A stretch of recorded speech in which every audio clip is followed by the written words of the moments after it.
Welcome to Chinese Novel Audiobook. Chapter 61, Steamed Buns Are the Best. Chu Jia groggily opened her eyes, gazing at the ceiling of the house with a sense of unfamiliarity. Her memories were still lingering on the road where she depended on her mother for survival, only remembering that she was very, very hungry, and then she lost consciousness, until she woke up again lying on this bed. The unfamiliar environment made Chu Jia feel uneasy, and she subconsciously called out, "Mother." Xiao Jia. Just then, a very familiar voice reached Chu Jia's ears. She weakly looked towards the direction of the voice and saw her mother. "Mother!" Chu Jia cried out in surprise, feeling a great sense of security in her heart. Parents were a child's greatest reliance. Seeing her mother, Chu Jia's fear of the unfamiliar environment instantly dissipated by more than half. "Xiao Jia, you're finally awake." Ding Shalwa quickly walked to the bedside, tightly holding Chu Jia's small hand. "Mother was so worried about you." "Mother." The mother and daughter held each other's hands. Chen Dao and the others, who entered the room later, watched this scene, sighing inwardly. It was truly not easy for this mother and daughter who had walked hundreds of miles depending on each other. They were lucky to have met Chen Dao, otherwise, they would have either died on the road or outside the county town, turning into a pile of withered bones in the wilderness. Ding Shalwa stepped aside, pointed at Chen Dao, and said to Chu Jia, "This is our benefactor, young Master Chen, who saved us. You must always remember his kindness and repay him even if you have to work like a cow or a horse, understand?"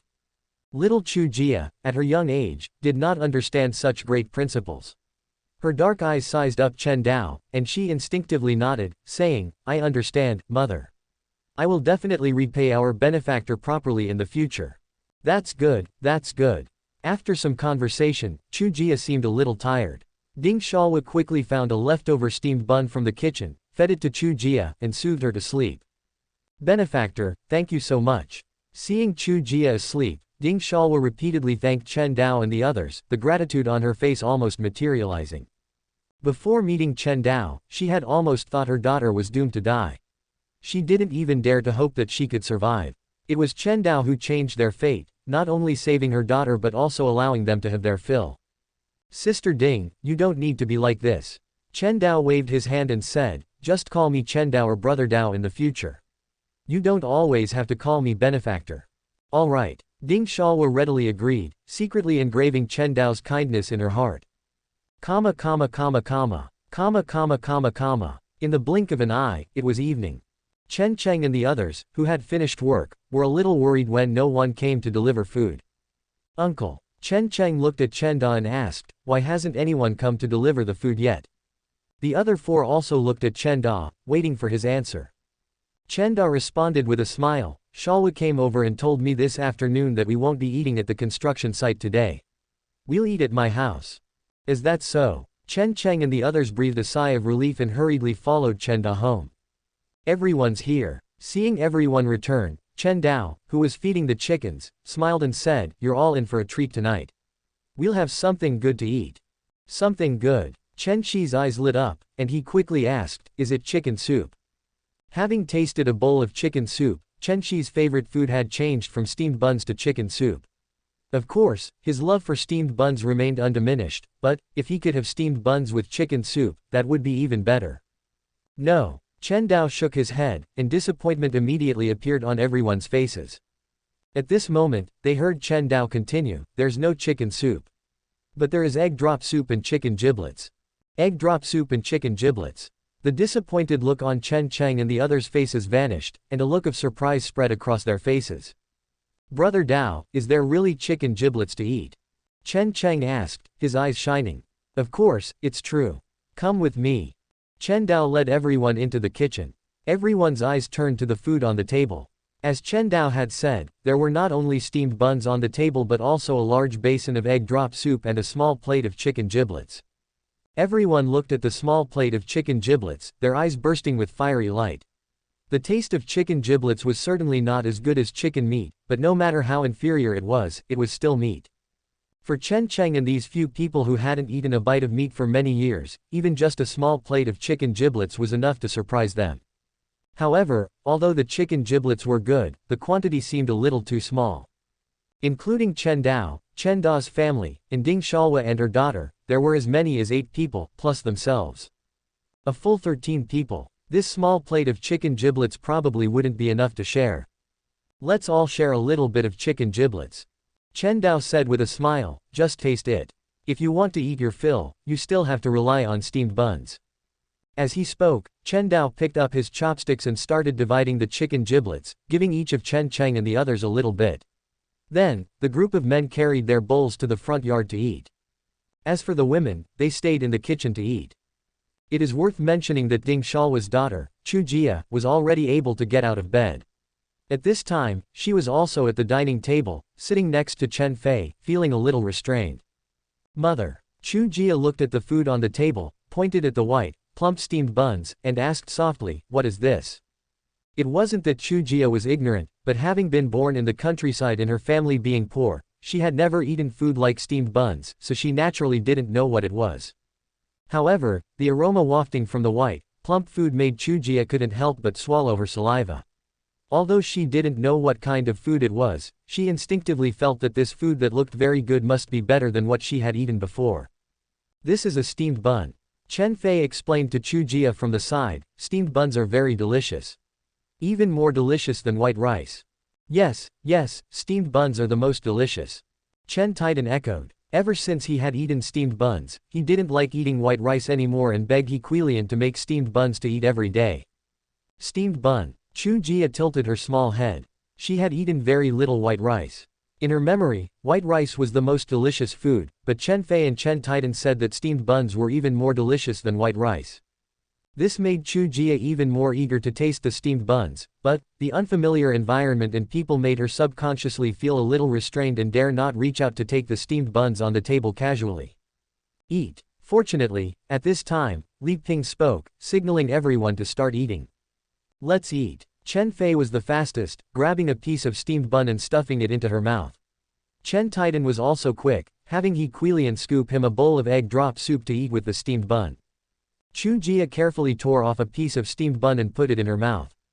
As soon as the steamed bun entered her mouth, Chu Jia's eyes lit up. The rich wheat aroma and the sweet taste after chewing made Chu Jia completely believe what Chen Fei and Chen Titan had said at this moment. Steamed buns were indeed more delicious than white rice. Chapter 62 Meat is delicious. The front yard. Chen Cheng, as if handling a precious treasure, picked up a small piece of chicken intestine and carefully put it into his mouth, afraid of dropping it on the ground. As the chicken intestine entered his mouth, and after a careful chewing, Chen Cheng's big eyes slowly lit up. Delicious, so delicious. Is this the taste of meat? Chen Cheng licked his lips, as if trying to lick away all the remaining flavor, praising endlessly. The two brothers, Chen Shi and Chen Mu, chewed slowly and carefully, reluctant to swallow the chicken intestines, repeatedly chewing them in their mouths. Delicious, so delicious. Meat is so fragrant. Seeing this, Chen Dao couldn't help but laugh and cry. Looking at the expressions of these three brothers, one would think they were eating delicacies instead of chicken giblets. However, Chen Dao also understood the feelings of these three brothers. They hadn't eaten a bite of meat for several years, let alone chicken giblets. Any food with a meaty flavor was enough to make them intoxicated. Not to mention these three brothers, even Chen Si and Chen Zhang, who often went hunting in the mountains with Chen Da and occasionally got to eat some meat, also gave extremely high praise to the taste of chicken giblets. In short, eating meat is the most basic need of human beings.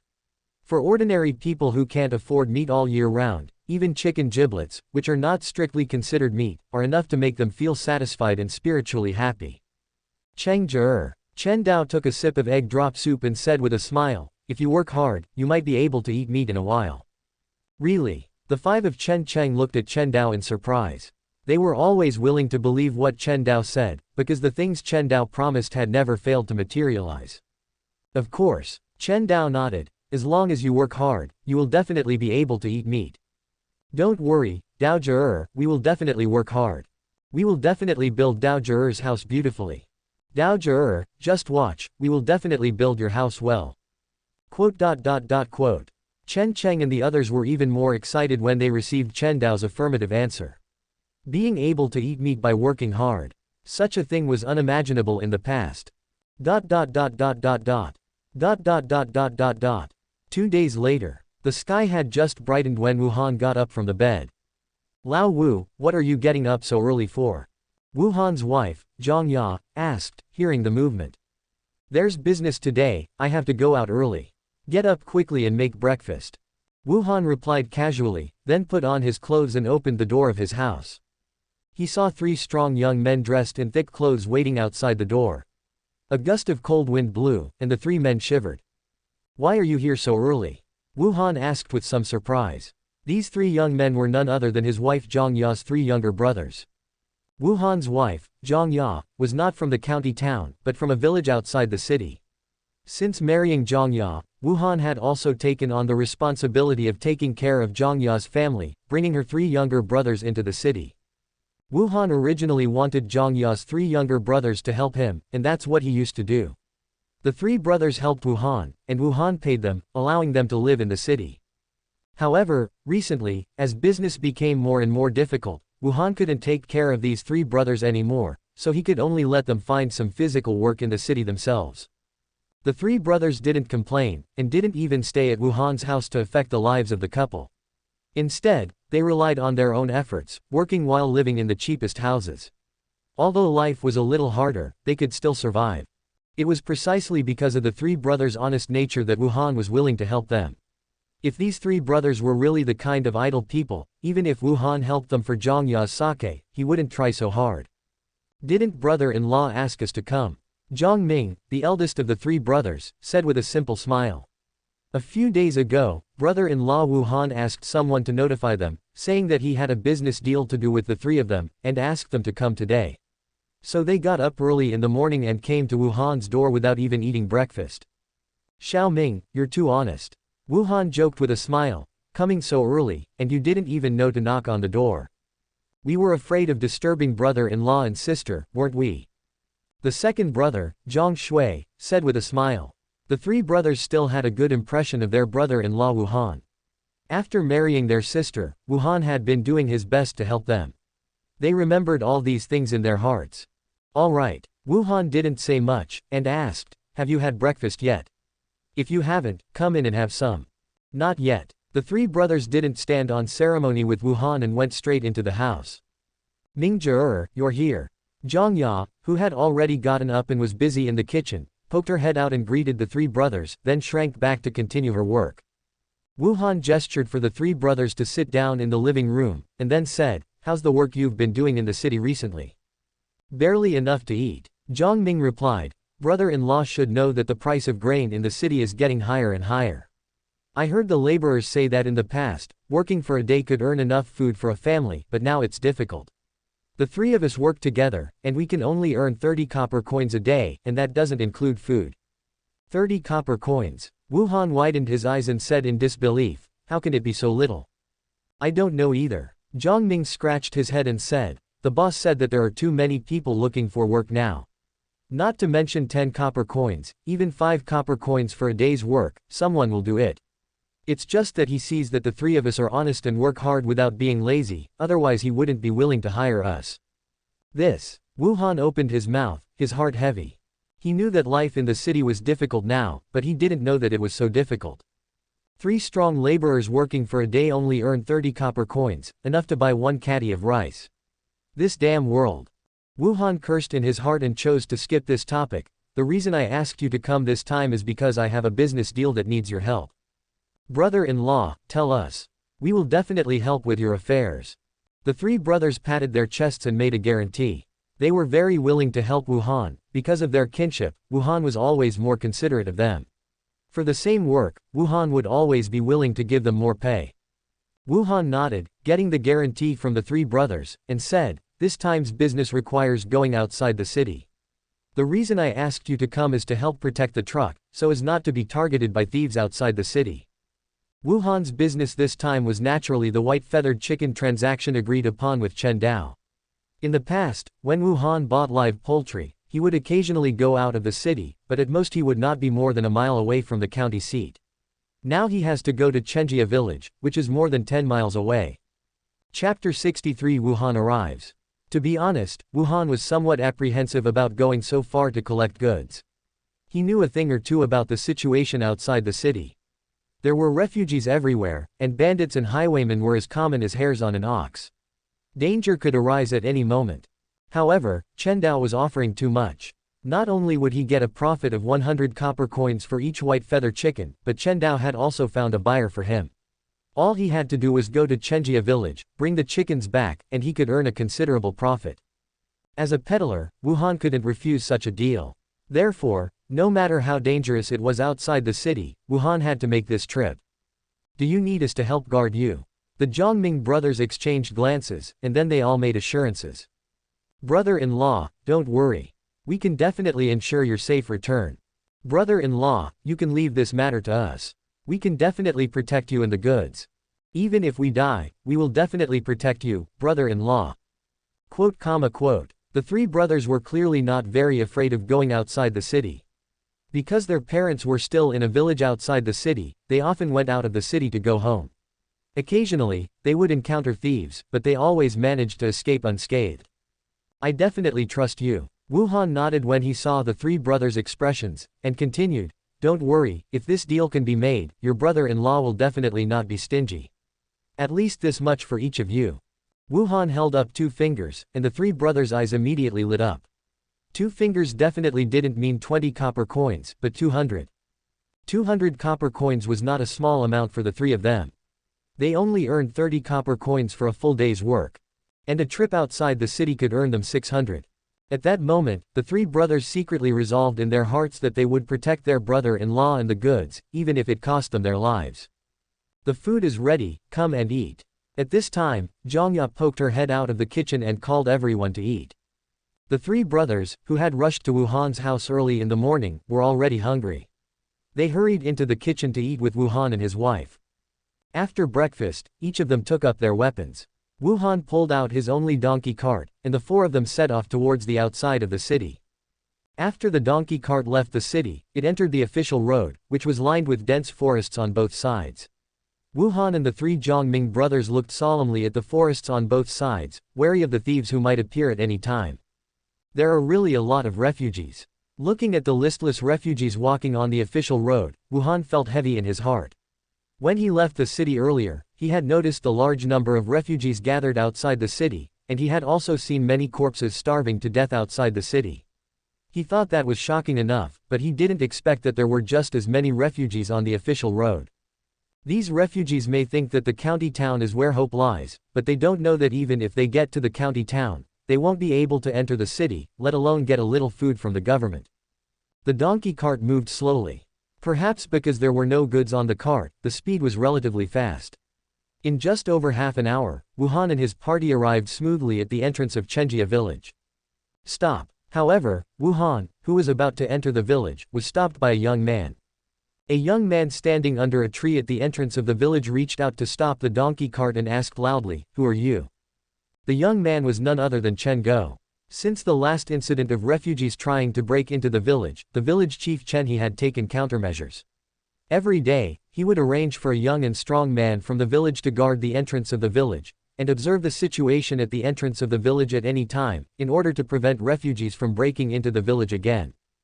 This young brother, Wuhan, as a businessman, hurriedly greeted him with a smile. "I am a peddler who came at the invitation of Chen Dao, little brother Chen. May I enter the village?" "You can't enter the village." Hearing Chen Dao's name, Chen Go's expression softened a little, but he still shook his head and said, "The village chief said that no outsiders can enter the village without permission. If you are looking for Dao Er, I can help you call him out. Then I'll have to trouble you, little brother." Wuhan didn't mean to force his way in, he just said with a smile. "Okay. Then you wait here, I'll help you go in and call Dao Er." After signaling Wuhan and his party to wait at the entrance of the village, Chen Go ran into the village and disappeared from their sight in a blink of an eye. Looking at the direction in which Chen Go disappeared, Zhang Huo, the youngest of the 3 Zhongming brothers, couldn't help but frown and said, "Brother-in-law, this village doesn't look rich. Do you really have the white feather chickens you said?"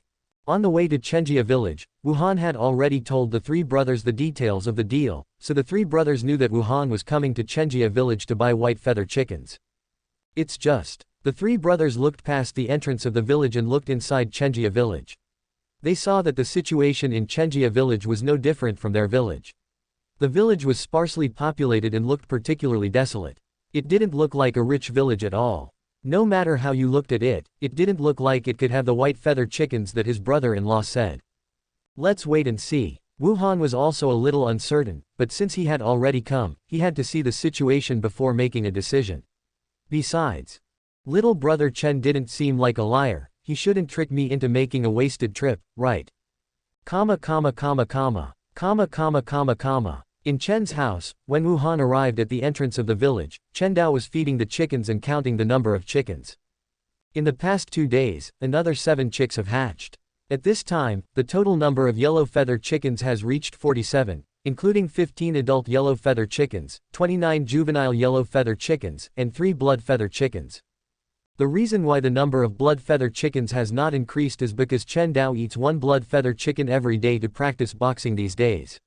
While cultivating blood feather chickens, he also consumes blood feather chickens, so the number will naturally not increase. Of course, Chen Dao can also choose to cultivate a large number of blood feather chickens at one time, but he did not do so, because the breeding efficiency of blood feather chickens is far inferior to that of yellow feather chickens. At least so far, Chen Dao has not seen blood feather chickens lay eggs. Therefore, instead of cultivating a large number of blood feather chickens, it is better to keep the adult yellow feather chickens to continue breeding, and then cultivate them in large quantities when the number of chickens is large enough. As for now, it is enough to cultivate a small amount for my own martial arts practice. According to the growth rate of this chicken flock, I am afraid that it will soon break through 100 yellow feather chickens. Chen Dao silently calculated in his heart. Now, 3 to 5 yellow feather chicks are born every day, and 2 to 3 yellow feather chickens become adults every day. This number is quite considerable, and it will continue to grow. Chapter 64 Noble Chen Dao. As the number of adult yellow feather chickens increases, the speed of laying eggs and hatching will also increase. During this period, it may only increase by 3 to 5 yellow feather chicks per day, but in a few days, it may become 5 to 8, and after a while, it will become 10. If this rate continues to increase, the house will be full of chickens, which will probably happen in 2 or 3 months. Of course, this number will not increase indefinitely. Although yellow feather chickens lay many eggs and have a short growth cycle, they also have their own shortcomings, which is, they age quickly. According to Chen Dao's observation, the yellow feather chickens that were born first are now laying eggs less and less frequently. I'm afraid that before long, these yellow feather chickens will be completely old and will no longer lay eggs. At that time, these yellow feather hens will completely lose their value for continued breeding, and they will either be slaughtered for meat or cultivated into blood feather chickens and sold. Dao Zhe, Dao Zhe. Just as Chen Dao was thinking, a voice came from outside the door. Hearing the familiar voice, Chen Dao subconsciously touched Xiao Yuan on his shoulder, and then opened the gate of the front yard. Go Zhe, why are you here? As soon as the courtyard door opened, Chen Dao saw Chen Go's face full of flattery. Dao Zhe, someone outside the village is looking for you. I came to call you. Hearing that someone was looking for him, Wuhan's figure immediately appeared in Chen Dao's mind. Apart from the agreed-upon Wuhan, no one else would come to Chenjia village to find him. I know, Go Zhe, wait for me for a while. Chen Dao returned to the house, took out 5 caddies of sorghum flour, and handed it to Chen Go. Thank you, Go Zhe, take these 5 caddies of sorghum flour. Chen Go's eyes burst out with fiery light as he took the sorghum flour, and he said repeatedly, Thank you, Dao Zhe. Thank you, Dao Zhe. Chen Go never expected that he would receive 5 caddies of sorghum flour just by helping to deliver a message.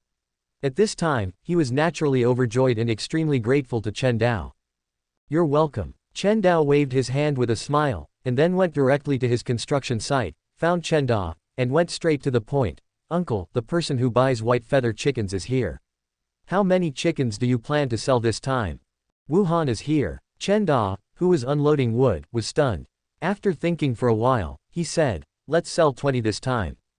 After a long period of exploration, Chen Dao has understood the breeding speed of white feather chickens. Although the frequency of laying eggs by white feather chickens is far less than that of yellow feather chickens, it is not bad. On average, one white feather hen can lay 1 egg every 2 days, and a new white feather chicken can be hatched in about 10 days. Now the number of white feather chickens in Chen Dao's family has reached more than 60, forming a stable breeding pattern. Therefore, he does not plan to sell all the white feather chickens in one go, but only plans to sell some older white feather chickens. Okay, then uncle, bring the white feather chickens, let's go to the village entrance to meet Wuhan together.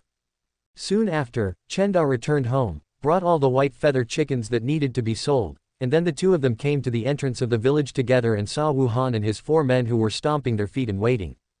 In this cold weather, standing in such an open place at the entrance of the village is really uncomfortable. Fortunately, at this time, Wu Han saw Chen Dao and Chen Dao walking towards him. Of course, more of his attention was focused on the chicken cages that Chen Dao and Chen Dao were carrying. The clucking sound of chickens coming from the chicken cage was simply the most beautiful sound in the world for Wu Han. Brother Chen really didn't lie to me, he really has a lot of white feather chickens here.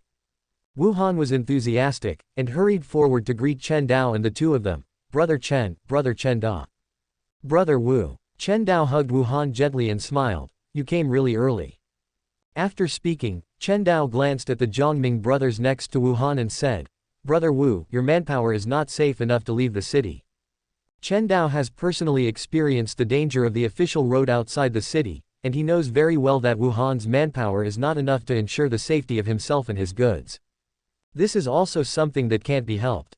Wu Han sighed softly and said, I also know that the manpower is insufficient, but I really can't get enough money to hire guards.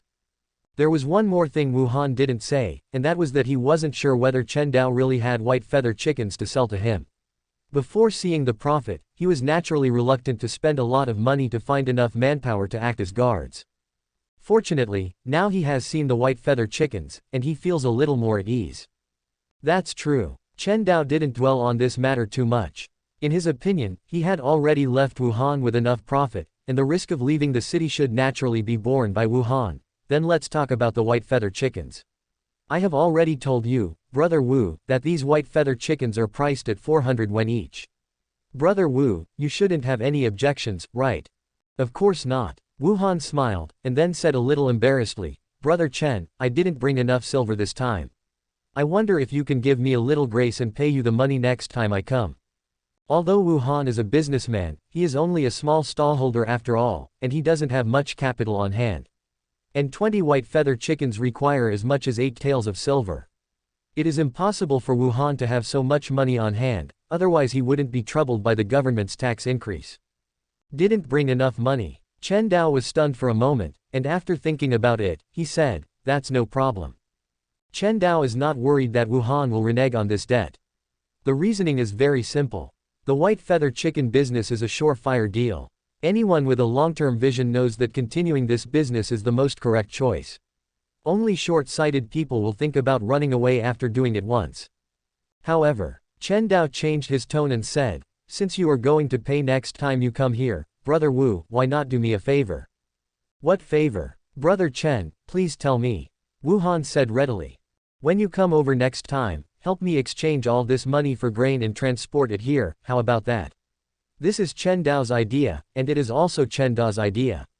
In this day and age, it is really useless to have too much money. Instead, it is more reassuring to exchange it for grain.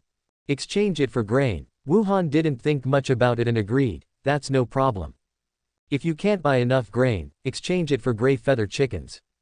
Okay. After the transaction was completed, Chen Dao signaled Chen Dao to put all the chicken cages on Wu Han's donkey cart, and then smiled and said to Wu Han, Brother Wu, would you like to come into the village and sit down? Next time. Wu Han declined and said, I'm still in a hurry to go back to the city to sell these chickens. Brother Chen, you also know that the road is not easy to travel after dark. We have to go back quickly, otherwise it may be dangerous if we are late.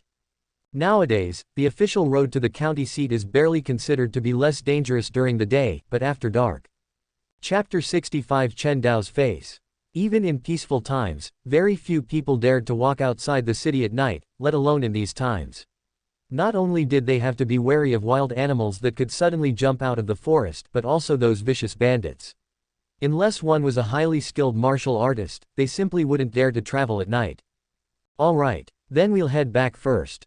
Take care, Brother Wu. Oh, right, the next transaction will be in 10 days. Brother Wu can come again in 10 days. After bidding farewell to Wu Han, Chen Dao walked back to the village with Chen Dao. Only after the two had left did Zhongming, who had been silent all along, finally speak, Brother-in-law, does this village really have such a unique breed of chicken for sale? Would I lie to you? Wu Han, in high spirits after successfully purchasing 20 white feather chickens, said with a smile, don't underestimate Brother Chen just because he's young. He's not simple. He's someone who can chat and laugh with the young miss of the Fuhu Fist School. Wu Han naturally didn't know about Chen Dao chatting and laughing with Li Ying, or even Li Hu. The reason he said this was just to elevate Chen Dao's status, so that these three brothers wouldn't look down on Chen Dao. In Wu Han's eyes at this moment, Chen Dao was his benefactor. He would never allow the three brothers to ruin his good relationship with Chen Dao because they looked down on him. The young miss of the Fuhu Fist School. The three Zhongming brothers exchanged glances, looking at each other in dismay.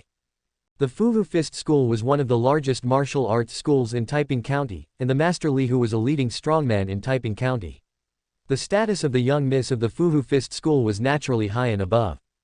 That Chen Dao, who looked like he was just a young boy, could actually chat and laugh with such a person. The three brothers immediately raised Chen Dao's status in their hearts by more than one notch. Such a person was not someone they could look down on, let alone offend.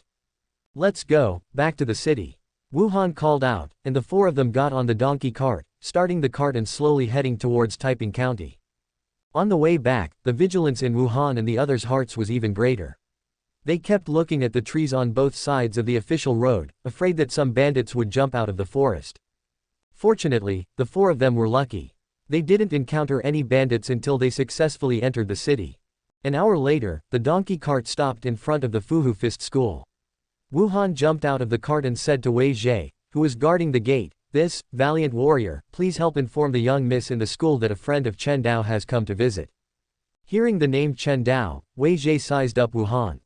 The master had already instructed him that in the future, Chen Dao could be let in directly without notification. But this time it was a friend of Chen Dao's who had come. Wei Zhe thought for a moment and decided to report it. Wait a moment. Wei Zhe ran into the school, and soon came out with Li Ying. Li Ying looked at Wu Han and felt that this person's appearance was somewhat familiar, but she couldn't remember who he was, so she asked, "Are you a friend of little brother Chen Dao?" Wu Han had actually met Li Ying once, but he didn't dare to try to build a relationship with her, and simply replying to Miss, "Chen Dao asked me to come and deliver goods." Wu Han pointed to the chicken cages on the cart and continued, "These 20 white feather chickens were sent by Chen Dao." White feather chickens. Li Ying's eyes lit up, and she quickly took a step forward. After seeing that there were indeed 20 white feather chickens in the chicken cages, she smiled and said, "Not bad, not bad. They really are white feather chickens." Martial artists have a large appetite, and Li Ying was someone who loved meat. The white feather chickens that Chen Dao had sent a few days ago had already been eaten by her, and she urgently needed new white feather chickens at this time. Therefore, after seeing Wu Han bring the white feather chickens, her attitude towards Wu Han improved a lot. She said with a smile, "I want all of these white feather chickens, 500 copper coins each, is that okay?" "No problem, of course no problem." This was the price that had been agreed upon long ago, so Wu Han naturally had no objections. "Then I'll go get the money for you." Before long, Li Ying walked into the school and took out 10 taels of silver to give to Wu Han. Then, she didn't have the mind to chat with Wu Han, and returned to the school with the chicken cages. If nothing unexpected happened, she should be going to cook and eat chicken. Brother-in-law. Zhang Ming glanced at Wei Zhe, who was guarding the gate, lowered his voice and said to Wu Han, "This business is too easy to do, isn't it?" Zhang Ming, who had done some business with Wu Han, knew the difficulty of doing business.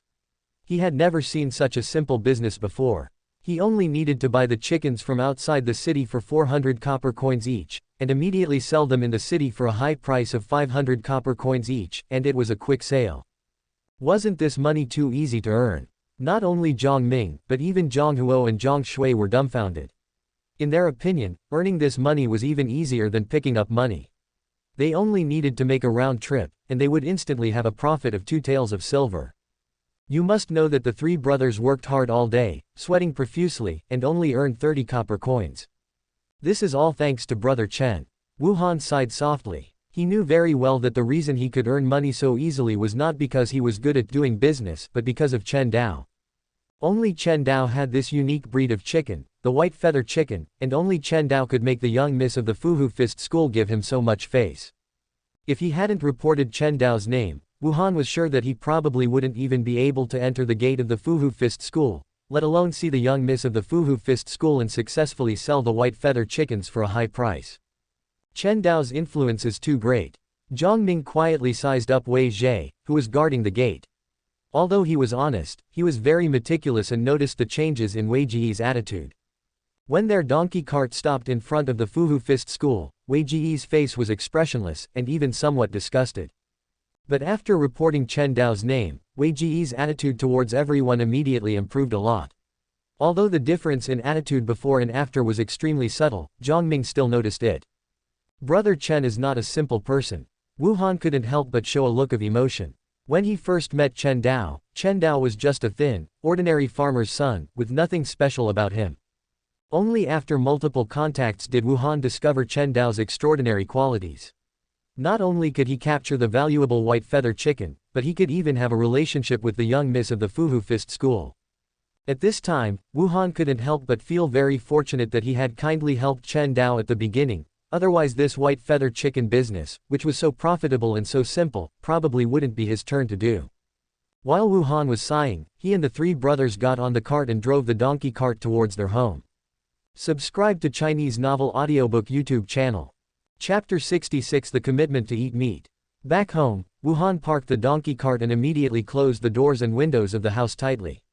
Then, he said to his wife, Zhang Ya, who had been waiting in the house, "Wife, go and get the money box from the house." Zhang Ya didn't ask much. She turned and went into the bedroom to take out a square box. Wu Han opened the box and saw a large number of copper coins inside. "Wife, give each of the three younger brothers 200 copper coins," Wu Han instructed Zhang Ya. Hearing this, Zhang Ming was a little embarrassed and said, "Brother-in-law, this is too much. We didn't contribute much effort, and taking so much money makes us feel uneasy." Zhang Shui and Zhang Huo also nodded. They only went to the city with their brother-in-law, and taking so much money made them feel somewhat uneasy about gaining without working. Wu Han waved his hand and said, "You risked your lives to go to the city with me, this is what you deserve." Although this trip to Chen family village went smoothly, it cannot be denied that the risk was still very high. The three brothers risked their lives to go to the city with him, so Wu Han would naturally not treat them unfairly. After Zhang Ya counted the money, Wu Han stuffed a total of 600 copper coins into Zhang Ming's hand, and then said, "Take this money and eat well these few days to replenish your bodies." Zhang Ming weighed the 600 copper coins in his hand, feeling both moved and surprised. His brother-in-law, Wu Han, was truly good to them three brothers. Zhang Ya looked at the few people and asked, "How much silver did you earn on this trip to the city?" She had actually wanted to ask this question when Wu Han asked her to count the money. Giving her three younger brothers 600 copper coins meant that Wu Han must have earned even more money on this trip to the city. "Sister, we made a lot of money on this trip to the city. I've never seen money so easy to earn." Zhang Ming didn't have much guile and directly told her everything that happened to them today. After listening, Zhang Ya was completely stunned.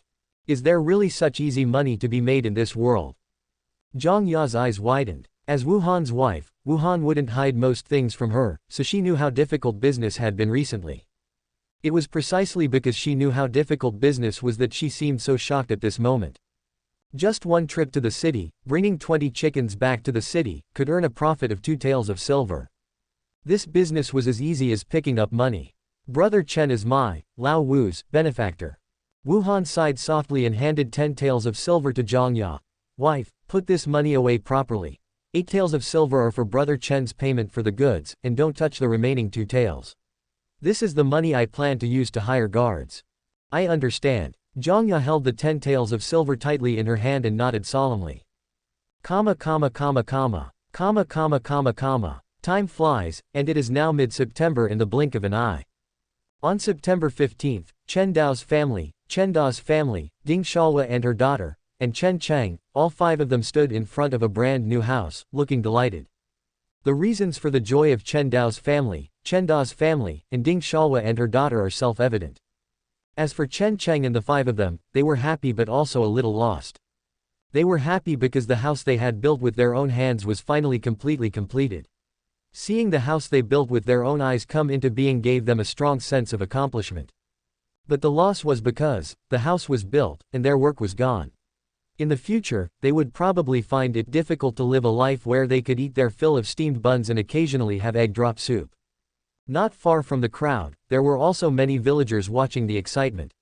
They were gathered together, looking at the brand new house, their eyes filled with undisguised envy. "This house is really well built." "That's right. It took more than a month to build. Brother Dao gives Chen Cheng and the others steamed buns every day, so how could they not put in the effort? Brother Dao's family is really getting better. They're living in a new house. When will my family be able to live in a new house? Quote. The villagers' eyes were full of yearning. Among the crowd, village chief Chen He also came, but he did not go forward to talk to Chen Dao and others, but just gathered with the villagers to watch the excitement. Let's go in and take a look. Chen Dao greeted everyone around him, then pushed open the courtyard door and walked into the front yard. At this time, the front yard was empty, with only a well. Crossing the front yard and pushing open the door, the first thing that came into view was the spacious living room, which also contained tables and chairs handmade by Chen Cheng and others. On both sides of the living room were 4 rooms and a kitchen. In addition, on the far left side of the living room, there was also a door. Opening the door, you could see a very large backyard. Before building the house, Chen Dao had specifically asked Chen Cheng and others to make the backyard as large as possible. Chen Cheng and others also did as he ordered. The space enclosed by the fence in the backyard was extremely large. It would definitely not be a problem for Chen Dao to raise chickens in the short term. Brother Dao, will this house work? Chen Shi asked somewhat uneasily, hoping to get an affirmative answer from Chen Dao, but also hoping that Chen Dao would be dissatisfied. Because if Chen Dao was not satisfied, it would mean that the house would have to be rebuilt, which would also mean they could continue to live a life where they could eat their fill of steamed buns every day. It's pretty good. Chen Dao nodded with satisfaction and smiled. Everyone has worked hard during this time. I'll set up a banquet tonight, and everyone come over to eat meat. Eat meat. A burning light immediately burst out in the eyes of Chen Cheng and the 5 of them. Brother Dao, are we really eating meat tonight? Brother Dao, you're not lying to us, are you? Brother Dao, are you serious? Quote. 5 pairs of eyes stared at Chen Dao, hoping to get an affirmative answer from Chen Dao's mouth. Even Ding Shalwa and her daughter looked at Chen Dao with expectant faces. It wasn't just Chen Cheng and the others who were eager to eat meat. Ding Shalwa and her daughter were also looking forward to eating meat. Of course it's true. Chen Dao nodded with a smile. Kill 2 chickens tonight, everyone come over to eat meat, today meat and steamed buns are guaranteed to be enough. As soon as these words came out, Chen Cheng and the 5 of them immediately became excited, wishing they could go forward and hug Chen Dao to celebrate. Even Ding Shalwa and her daughter swallowed, obviously already savoring the deliciousness of the meat. Eating meat requires work. Chen Dao continued, I'll trouble Brother Cheng and you to help us move the furniture to the new house. After it's done, we'll start cooking. It's just moving some furniture, what's the trouble? Brother Dao, we'll go move things now. Don't worry, Brother Dao, we'll be able to move it all very quickly. Quote. Chen Dao's promise to eat meat gave Chen Cheng and others plenty of motivation. Under the leadership of Chen Dao, they went to Chen Dao's house and moved the furniture that Chen Dao had stored in Chen Dao's house to the new house one by one. Chapter 67. New house completed, chicken flock over hundreds. While Chen Dao and the others were busy moving furniture, Chen Dao also walked out of the new house and looked at the villagers who were watching. The villagers also noticed Chen Dao's gaze and greeted him warmly. Dao Zhe, is the new house finished? Dao Zhe, do you want to hold a housewarming banquet? What housewarming banquet? That's something only the masters in the city can do. You're just hoping to freeload off Dao Zhe's food. Dao Zhe, is there any work that you need me to help with? Quote. Meeting everyone's gaze, Chen Dao thought for a moment and decided to win over the people's hearts. Good morning, everyone. He first greeted everyone, then smiled and said, to celebrate the completion of the new house, my family plans to host a feast tonight. Everyone in the village is welcome to come, and each person can take 2 steamed buns home to eat. As soon as Chen Dao said this, the watching villagers were first stunned, and then their first reaction was suspicion. Dao Zhe, are you serious? Can we really take 2 steamed buns? Are you kidding us? Dao Zhe, you can't joke about this. Quote. It wasn't that the villagers didn't trust Chen Dao, but that food was too precious these days. Everyone couldn't imagine that someone would be generous enough to take out so much food to treat them. Of course, it's true.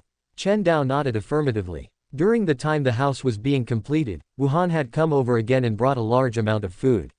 Now, whether it was Chen Dao's family or Chen Dao's family, there was enough food. Taking out some to treat the villagers wouldn't be a problem. That's great. Dao Zhe is generous. We can actually eat steamed buns. Dao Zhe is so good to us. Dao is such a good person. Quote. The villagers who received Chen Dao's affirmative answer immediately cheered and praised Chen Dao's generosity. At the same time, they scattered and went to their homes to inform their families of this good news. Village chief Chen He approached Chen Dao and asked with some concern, Dao, there are quite a few people in the village. Does your family have enough food? Chen He's concern was not unreasonable. The entire Chenjia village had a total of 103 households, with a population of more than 500. 2 steamed buns per person would be more than 1,000 steamed buns. Even the landlord's family would not be able to easily take out more than 1,000 steamed buns. Village chief, don't worry, our family has enough food. Chen Dao had naturally calculated it and knew that his family's food was completely capable of providing so many steamed buns. Then I can rest assured. Chen He took a deep look at Chen Dao and felt that the young man in front of him had changed a lot. He used to look weak and frail, but now he had changed a lot. Not only was his complexion healthier, but even his energy was far better than the others in the village. This was natural. During this period of time, Chen Dao had been eating a blood feather chicken every day and had never stopped practicing his fist techniques. He had already become a 9th-rank martial artist 7 days ago. When he was wearing clothes, Chen Dao's changes were not too obvious, but if he took off his shirt, he would find that Chen Dao's upper body muscles were extremely developed, and the strength of his arms exceeded 200 jin. Now, even Chen Cheng, the strongest in the village, was probably unable to compare with Chen Dao in terms of arm strength. After becoming a martial artist, his qi and blood were abundant, and his ability to resist the cold was greatly enhanced. Although Chen Dao was still wearing patched clothes, in fact, the current cold weather had very little effect on him. Village chief, then I'll go back and get busy first. After saying goodbye to the village chief, Chen Dao returned to Chen Dao's house and told Li Ping and the others about inviting the whole village to eat steamed buns, asking them to make more steamed buns tonight. Invite the whole village to eat steamed buns. Dao, you're too generous. He Quilian, who was busy in the kitchen, said. She wasn't blaming Chen Dao, but felt that Chen Dao was too generous. Even in the past when the years were good, no one dared to do such a thing as inviting the whole village to eat steamed buns. Dao, how about we give a little less? Is 1 steamed bun per person okay?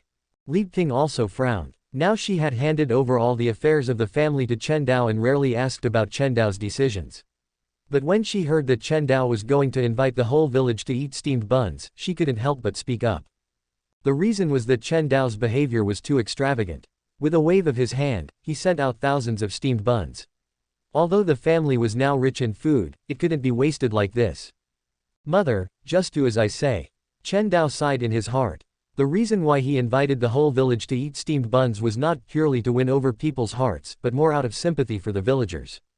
Just a few days ago, several elderly people in the village had starved to death in their homes because they didn't have enough food. Their families didn't even have the money or food to hold a funeral. They hurriedly wrapped the bodies of the elderly in straw mats and buried them on the edge of Kangmeng Mountain. Chen Dao, who personally witnessed the pain on the faces of that family, had the idea of inviting the whole village to eat steamed buns. For no other reason than for the villagers to have a full meal and for fewer people to die. All right. Li Ping and He Quilian hesitated for a moment, but still agreed to this matter. In fact, they would not object to Chen Dao's decision at all. After all, the reason why the 2 families were able to live a good life now was all because of Chen Dao.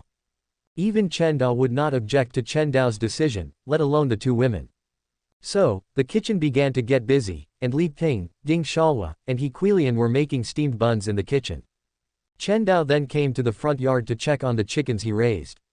I still underestimated the breeding speed of the yellow feather chicken. Looking at the chickens that were running around on the ground in the front yard because the cages could no longer hold them, Chen Dao was both happy and worried. He was happy because after more than 10 days of breeding, the number of yellow feather chickens had exceeded 100. Among them, there were 40 adult yellow feather chickens, 62 juvenile yellow feather chickens, and still 3 blood feather chickens. In order to expand the chicken population, Chen Dao did not choose to cultivate too many blood feather chickens, but let the yellow feather chickens continue to breed. And the yellow feather chickens did not disappoint Chen Dao. In just over 10 days, they had bred to more than 100.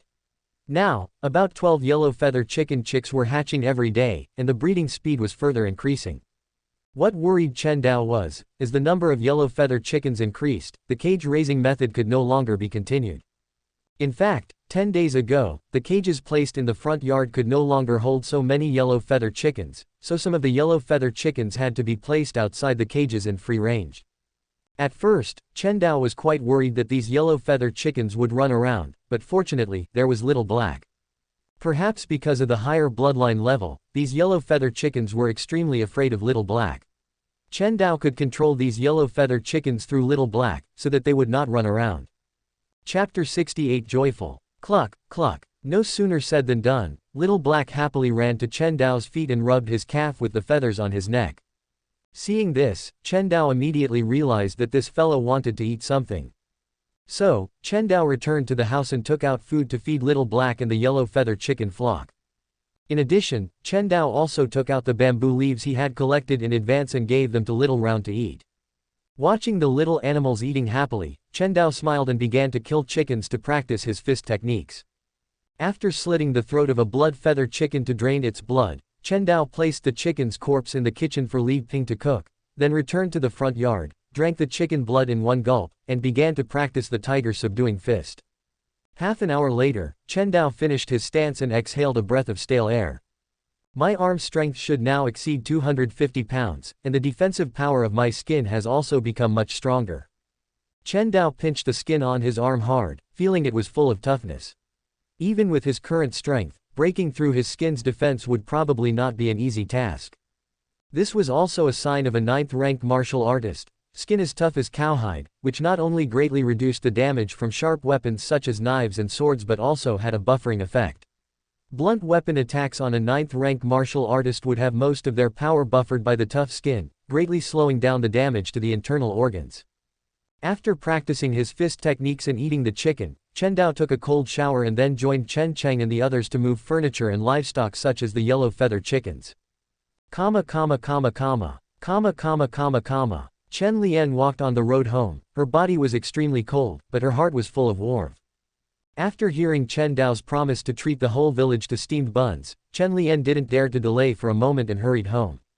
The reason for her haste was because her family was almost out of food.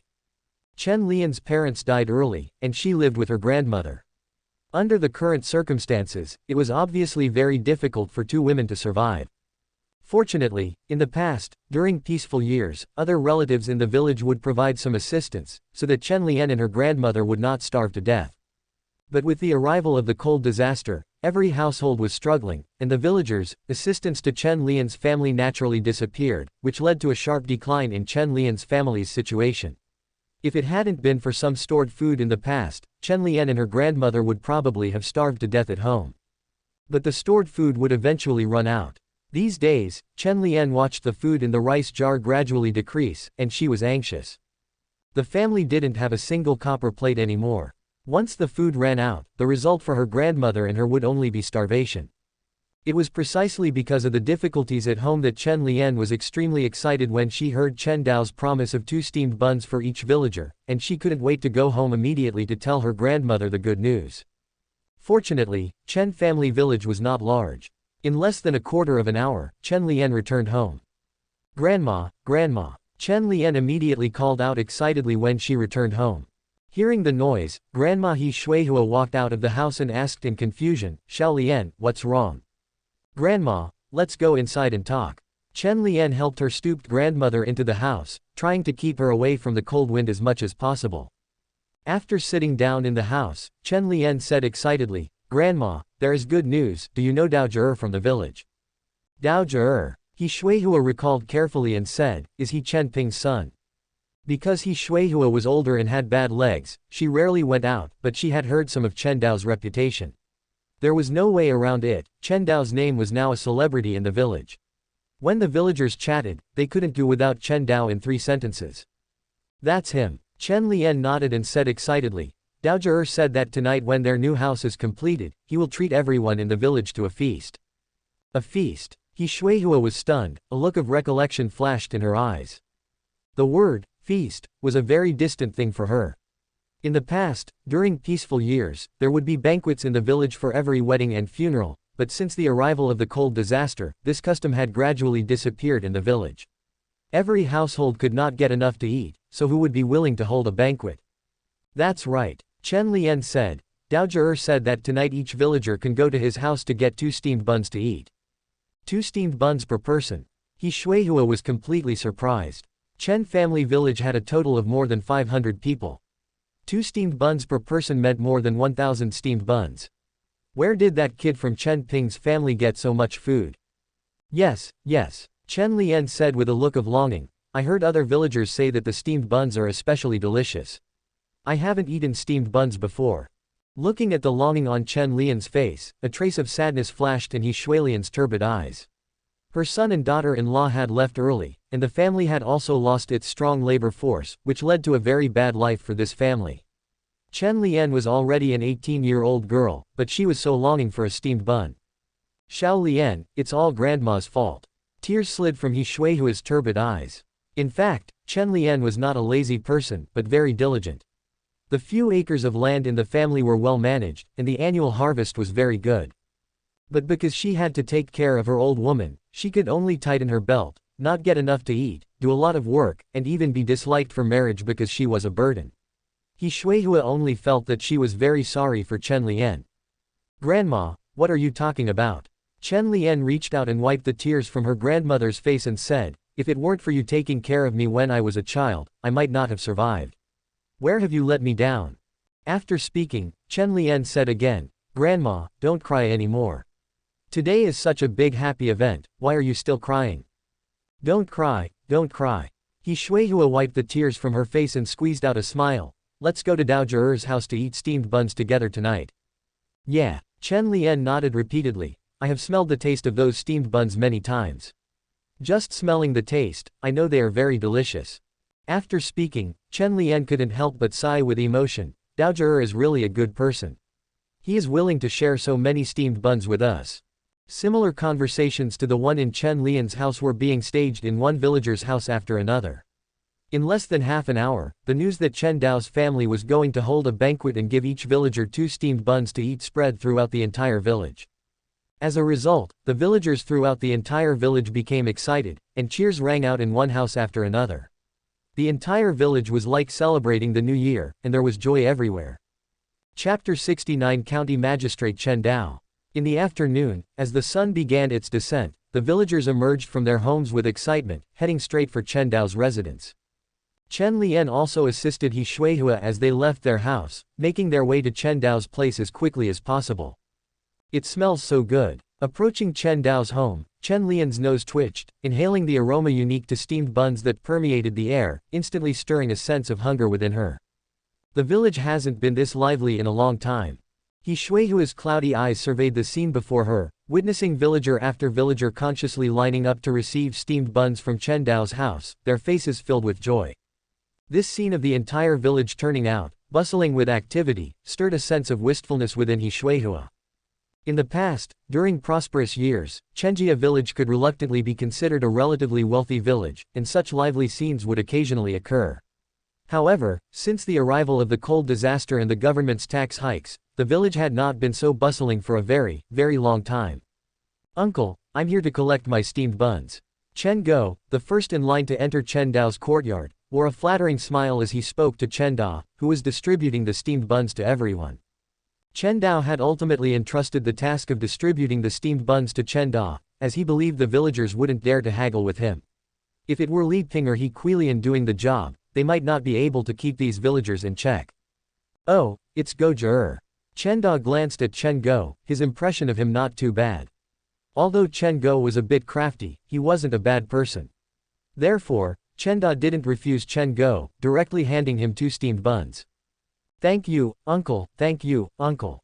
Chen Go thanked him repeatedly, clutching the 2 steamed buns to his chest, the warmth radiating from them seeming to bring him a touch of comfort. Following Chen Go, his family members and other villagers stepped forward to receive their steamed buns. The moment they received their buns, a happy smile blossomed on each villager's face. I never thought I'd have a day where I could eat steamed buns. These steamed buns look delicious. Dao Zhi is truly generous, actually willing to treat the entire village to such good food. That's right. In these times, only Dao Zhi is willing to give us something to eat. Quote. Most of the villagers who received steamed buns chose to eat them directly in the open space outside Chen Dao's house, while a small portion took them back home, planning to eat them later. It's worth mentioning that there were also many children in the line. Chen Dao had said that each person in Chenjia village would receive 2 steamed buns, so all the villagers brought their children along, just to receive 2 more steamed buns. Chen Lian gazed at the long line ahead, her stomach empty, yet she patiently waited for the line to move forward. Finally, after a quarter of an hour, it was Chen Lian's turn to receive steamed buns. "Uncle, I'm here to collect my steamed buns." Chen Lian looked at Chen Dao in front of her, smiling as she spoke. "Oh, it's Xiao Lian." Chen Dao glanced at Chen Lian. Naturally, he recognized her. Chenjia village was such a small place, and besides the children, Chen Dao knew most of the adults. Chen Dao was also aware of Chen Lian's family situation, but he didn't intend to give Chen Lian extra steamed buns. He simply handed her a total of 4 steamed buns. "Xiao Lian, these are for you and your grandmother." "Thank you, uncle." Chen Lian carefully took the 4 steamed buns, sincerely expressing her gratitude to Chen Dao. For villagers who were still managing, these 4 steamed buns might just be a hearty meal, but for her and her grandmother, they were the hope that would sustain them and prevent them from starving to death. Chen Lian clutched the 4 steamed buns to her chest as if they were treasures, trying to prevent them from getting cold. Then, she helped her grandmother to a tree to take shelter from the wind. At this moment, there were many villagers enjoying the delicious steamed buns under this tree. Upon seeing Chen Lian arrive, they greeted her with smiles. "Xiao Lian's here," a middle-aged woman said warmly. "Grandma He, come and sit here." After speaking, the woman stepped forward to help He Shuihua, seating her beside her. He Shuihua glanced at the woman, recalling, and said, "You're Chen Sheng's wife, aren't you?" "She's my wife," Chen Sheng said with a smile from not far away. He was Chen Go's father, while the woman helping He Shuihua, Lu Jia, was Chen Go's mother. "Lian Jia, quickly give Grandma He a taste of the steamed bun," Chen Go said, sitting next to Chen Sheng. "These steamed buns are so delicious, soft and palatable, perfect for old people like Grandma He to eat." Hearing this, Chen Lian nodded, placing a steamed bun in He Shuihua's hand, smiling and saying, "Grandma, eat quickly, while the steamed bun is still hot." As she spoke, Chen Lian also took out a piece of steamed bun and began to eat it herself. She had only eaten breakfast today, and her stomach was already burning with hunger. He Shuihua also ate the plump steamed bun in her hand little by little. She was old and her teeth weren't good, but fortunately, steamed buns were relatively soft, so He Shuihua didn't have much difficulty eating them. She savored the sweet taste in her mouth, sighing, "I always thought Ping Zhe was a capable person, but it's a pity he left too early. I didn't expect his son to be so capable too, able to treat the entire village to steamed buns." He Shuihua's words immediately drew agreement from the people nearby. "That's right. Dao Zhe is truly promising. Grandma He, you rarely go out, you haven't seen the sight of Dao Zhe returning from the city each time. Every time, he pulls back cart after cart of grain, making our eyes red with envy. Dao Zhe's heart is also really good, actually willing to treat us to such precious food as steamed buns. I heard that a steamed bun in the city sells for 5 copper coins. That expensive. Of course, now the grain prices are rising day by day, and food is becoming more and more expensive. Alas, I don't know when this damned cold disaster will pass. My family is already running out of food. The damn government, we haven't paid less in field taxes in normal times, but now that we've suffered a disaster, the government doesn't care about our survival at all." As they spoke, the conversation inevitably turned to the raging cold disaster and the inactive government, and their emotions gradually declined. "Damn it," Chen Go said fiercely, taking a bite of the steamed bun. "Those officials in the city don't care about our survival at all. If you ask me, this county magistrate is not as good as letting Dao Zhe be it, at least he can give us steamed buns to eat. Yes, if the county magistrate was Dao Zhe, he definitely wouldn't ignore our survival. Dao Zhe's heart is extremely good. If he was the county magistrate, the people of Taiping County would definitely be able to eat their fill. That's right. If Dao Zhe became an official, he would definitely be the most conscientious official in the entire world." Chapter 70, Hornet's Nest. Chen Lian ate her steamed bun while listening to the others, offering no opinion. She didn't know who the county magistrate was, but she knew who treated her well. If she had to choose someone to be the county magistrate, she would definitely choose Chen Dao. After all, besides Chen Dao, no one else gave her steamed buns to eat. What are you doing here?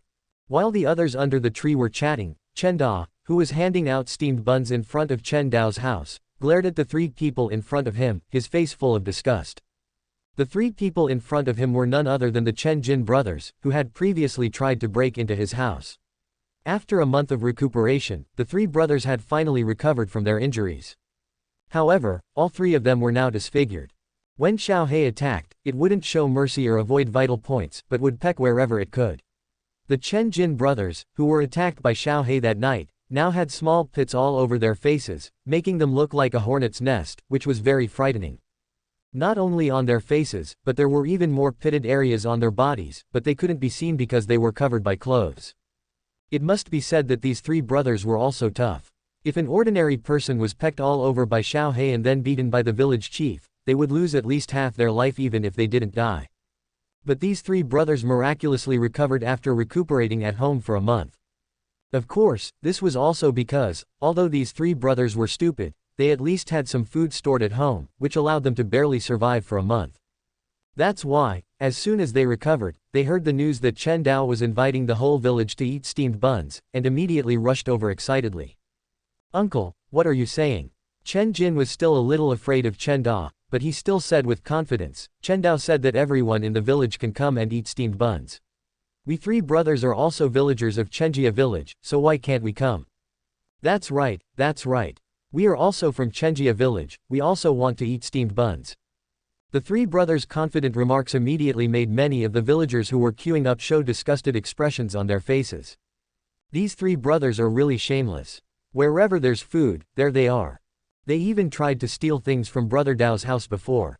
How can they have the nerve to come and get steamed buns? Why didn't the village chief beat these three brothers to death, so as not to waste food? Quote.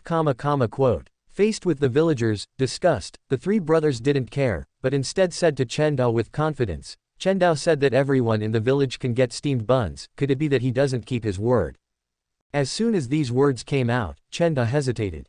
He was unwilling to give the three brothers steamed buns, but if he didn't give them, it would be contrary to Chen Dao's promise, which made Chen Dao a little embarrassed. "Uncle." At this time, Chen Dao came out of the house and said to Chen Dao with a normal expression, "Give it to them." Chen Dao was still a little hesitant, and the villagers who heard Chen Dao's words couldn't help but sigh. Brother Dao is still too kind. Giving steamed buns to these three brothers is a complete waste. That's right. It would be better for these three brothers to starve to death sooner, so as not to be an eyesore in the village. If you ask me, the village chief should have beaten them to death before. Quote. The villagers queuing up to receive steamed buns behind were somewhat dissatisfied. Because of Chen Dao's distribution of steamed buns, they had a very good impression of Chen Dao, and the Chen Jin brothers, who had previously tried to break into Chen Dao's house to steal things, were naturally not welcomed by them. Therefore, when they saw Chen Dao say that he wanted to give the three brothers steamed buns, the villagers were very dissatisfied. Of course, this dissatisfaction was not directed at Chen Dao, but at the Chen Jin brothers. These three brothers were simply shameless. They were thinking of stealing things from others a while ago, and now they are coming to freeload, which is simply embarrassing. Brother Dao is still sensible. Chen Jin said with a smile, "That's right. We three brothers are also from Chenjia village, why shouldn't we be given steamed buns to eat?" That's right, that's right. The two brothers echoed repeatedly. Chen Dao looked at the three people's hornet's nest-like faces, and a trace of killing intent flashed in his eyes. "Never mind, let you have your last full meal." Chen Dao said to Chen Dao again, "Uncle, give them the steamed buns." Okay. Seeing that Chen Dao was determined, Chen Dao didn't say much, and directly handed 6 steamed buns to the Chen Jin brothers.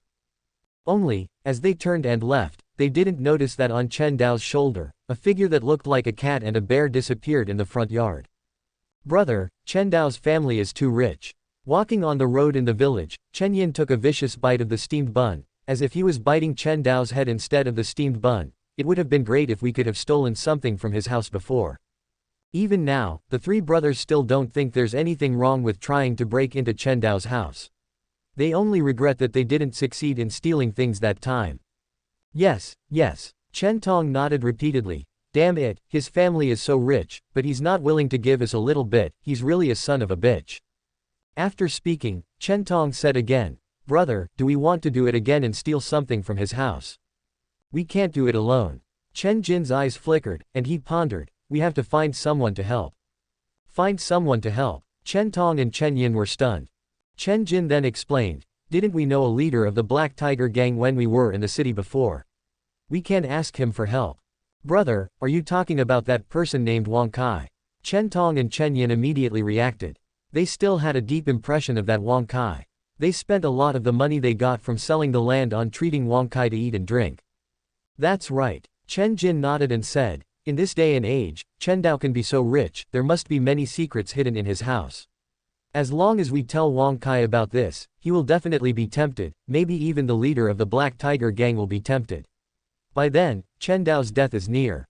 The Black Tiger gang is the largest gang in Taiping County, and the leader is even a martial artist level existence. Even the big families and the government in the city have to give him some face. Once they are attracted, Chen Dao will undoubtedly die. By then, wouldn't it be possible to get some of Chen Dao's family's secrets and his wealth? I don't ask for much, even if I get a few chickens, that would be great. Chen Jin couldn't help but fantasize. Chen Yin and Chen Tong's eyes also lit up. For the past month, they had been lying in bed and moaning in pain. Their resentment towards Chen Dao had reached its peak. As soon as they thought of Chen Dao's family being destroyed, the two couldn't help but, their hearts were excited. Subscribe to Chinese Novel Audiobook YouTube channel. Chapter 71 A Sumptuous Dinner.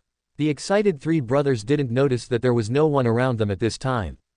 Because the vast majority of Chenjia village residents had gathered at Chen Dao's house, the entire village was extremely empty. Moreover, due to the three brothers' unsociable nature, they often liked to take secluded paths. And at this time, there was not a single sound of people along the road they were walking, making it seem extremely quiet. Weep, weep. But at this moment, in the deathly silent environment, a sound that didn't resemble a human voice rang out, like a thunderclap exploding in the three brothers' ears. In such a quiet environment, the sudden appearance of such a sound was indeed a bit scary. What's that sound? Chen Jin looked around vigilantly, while Chen Yin and Chen Tong also stopped and carefully examined the surrounding environment. Whoosh! A somewhat sharp sound came, and before the three brothers could react, Chen Tong let out a cry of pain. Ah! Feeling something strange on his neck, Chen Tong subconsciously reached out to touch it, feeling some warm, moist liquid, which felt somewhat like blood. Blood. Chen Tong's pupils shrank, and he immediately realized something, but it was already too late. Strength gradually left his body, and blood spurted out from his severed throat. Chen Tong only felt the world spinning, and the next moment, he fell to the ground. Brother! Chen Jin exclaimed, but the next moment, he felt a strange sensation on his neck, followed by a sense of powerlessness. His eyes lost their luster, turning into a cold corpse. Big brother, third brother, what's wrong with you? Don't scare me. Seeing his eldest brother and third brother fall to the ground one after another, Chen Yin turned pale with fright. He was about to step forward to check on their condition, but before he could make any move, a black shadow attacked. Immediately afterward, Chen Yin felt a pain in his neck and completely lost his breath. Only after the three of them had died did a small figure reveal itself in the moonlight. With a long, fluffy tail and a round face, who else could it be but Xiao Yuan? Xiao Yuan twitched its wet nose, and after confirming that all three were dead, it left the scene of the crime in the dim moonlight. Chen Dao's house, front yard. More than 1,000 steamed buns had already been distributed, and the villagers were leaving Chen Dao's house in twos and threes, but Chen Dao was not in a hurry to go inside. Instead, he stood in the front yard, waiting for something. Dao Jie, what are you waiting for? Chen Dao asked, seeing that Chen Dao was still not moving. Wait a little longer. As soon as Chen Dao finished speaking, he saw a black shadow jump into the front yard. At first glance, it was Xiao Yuan. After entering the front yard, Xiao Yuan retracted its claws and jumped onto Chen Dao's shoulder, making a weeping sound, as if reporting something. Chen Dao seemed to understand, stroking Xiao Yuan's head and smiling, "You did a good job." Xiao Yuan cried again, extremely enjoying Chen Dao's stroking and praise. Chen Dao glanced at Xiao Yuan, not thinking much of it. After closing the front yard door, he entered the house with Chen Dao. In the kitchen, a sumptuous dinner had already been prepared. At this time, a large round table was set with a large pot of stewed chicken. This was made by Li Ping and He Quilian, who killed 2 old hens that no longer laid eggs, at Chen Dao's suggestion. Next to the stewed chicken was a plate of chicken giblets and a large pot of egg drop soup. Chen Cheng and his 5 family members, Ding Shalwa, and 3 children were sitting around the dining table, looking at the dishes on the table and swallowing their saliva uncontrollably. Tonight's dinner was definitely the most sumptuous dinner they had seen in recent years. Not only was there a snow-white steamed bun in front of each person, but there were also 2 whole chickens and egg drop soup made with a dozen eggs. Looking at the food on the table, everyone was eager to start. Fortunately, they also knew that Chen Dao, the head of the family, and Chen Da had not arrived yet, so they did not make any moves but endured the hunger in their stomachs and sat at the table waiting. Brother is here. But at this moment, the sharp-eyed Chen Fei saw Chen Dao and Chen Dao walking into the kitchen by the dim candlelight in the house, and her small eyes lit up immediately. Dao Zhe is here. Dao Zhe and uncle, sit here. Dao Zhe, come and sit down quickly. Quote. The others also warmly greeted Chen Dao and his uncle to sit down. There was no way around it, they had long wanted to start eating, but if Chen Dao and his uncle didn't come, they couldn't start eating. Chen Dao came to Chen Fei's side and sat down, touched Chen Fei's head, and said, everyone must be hungry, right? Let's all eat. As soon as Chen Dao said this, everyone's eyes lit up immediately, and they quickly started to move. Chen Cheng was the fastest, quickly picking up a piece of chicken and stuffing it into his mouth, feeling the meaty taste and the aroma of oil in his mouth, revealing a satisfied expression. Delicious. So delicious. Chen Cheng shook his head and praised. The others were also quick to act, staring at the large pot of chicken, moving their chopsticks like flying, sending one piece of chicken after another into their mouths, eating while praising. Meat is delicious, even more delicious than steamed buns. Isn't that right? It's so delicious. Fragrant, so fragrant. Quote. Looking at the satisfied faces, Chen Dao couldn't help but find it funny. He had been eating a blood-feather chicken every day these days, and he was no longer so eager for meat. On the contrary, Chen Cheng and the others, because they hadn't been able to eat a bite of meat for many years, were behaving extremely exaggeratedly at this time, as if they were eating delicacies. Chen Dao turned a blind eye to the chicken on the table, but instead poured himself a bowl of egg drop soup and 8 steamed buns with the egg drop soup. Everyone, don't just focus on eating meat, drink some soup and eat some steamed buns. Obviously, not many people listened to Chen Dao's words. After all, meat was too rare for everyone present. With meat in front of them, they simply couldn't look at other foods. The most exaggerated eater was Chen Cheng. He didn't even spit out the bones. As soon as the chicken entered his mouth, he chewed the chicken together with the bones and swallowed it into his stomach, making Chen Dao admire his digestive ability. On the contrary, the performance of Chen Dao and Chen Dao's family was better. When Chen Dao ate blood-feather chicken every day, he would divide the chicken giblets and chicken soup among them. They could occasionally eat meat, so they didn't behave as lost-your-temper as Chen Cheng and his brothers. Under the crowd's ravenous eating, in a short while, a large pot, more than 10 pounds of chicken, was eaten clean. So, everyone set their sights on the small plate of chicken giblets, and 1 chopstick per person. They ate the chicken giblets clean again. Only then did everyone think of the staple food, steamed buns. It's funny to say, Chen Cheng and the others, who used to think that steamed buns were the most delicious food in the world, turned a blind eye to the steamed buns in front of them after tasting the meat. This contrast was really shocking. Chapter 72 Loyalty. This meal, while not exactly an all-you-can-eat meat feast, clearly satisfied everyone. As the dinner ended, Chen Cheng and the others rubbed their bellies, their faces filled with contentment. That's right. Brother Dao is truly unmatched in his generosity. Working for Brother Dao is really worth it. This is the best meal I've ever had. Quote. The others echoed his sentiments, their goodwill towards Chen Dao reaching its peak. Chen Dao smiled and said, everyone, please come over tomorrow morning. We'll take a trip to the county town. Seeing everyone nod, Chen Dao continued, all right, everyone, go home after you're full. Cheng Ji, stay behind for a bit. I have something to discuss with you. At Chen Dao's command, everyone knowingly dispersed. The women began to clean up the dishes, while Chen Dao led Chen Cheng to the front yard and began to speak. Cheng Ji, would you like to continue working for me in the future? Of course, I would. Chen Cheng nodded without hesitation. Brother Dao, I'm willing to work for you as long as you provide meals.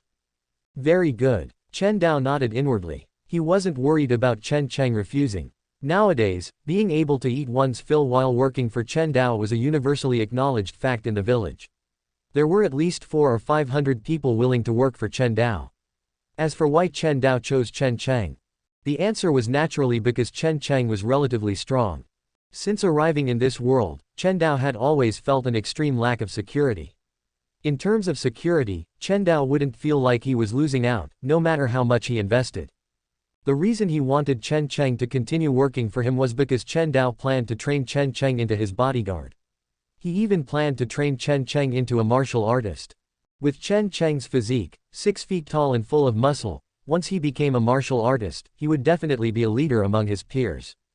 At that time, with both Chen Cheng and Xiao Yuan as bodyguards, wouldn't he be safe and sound?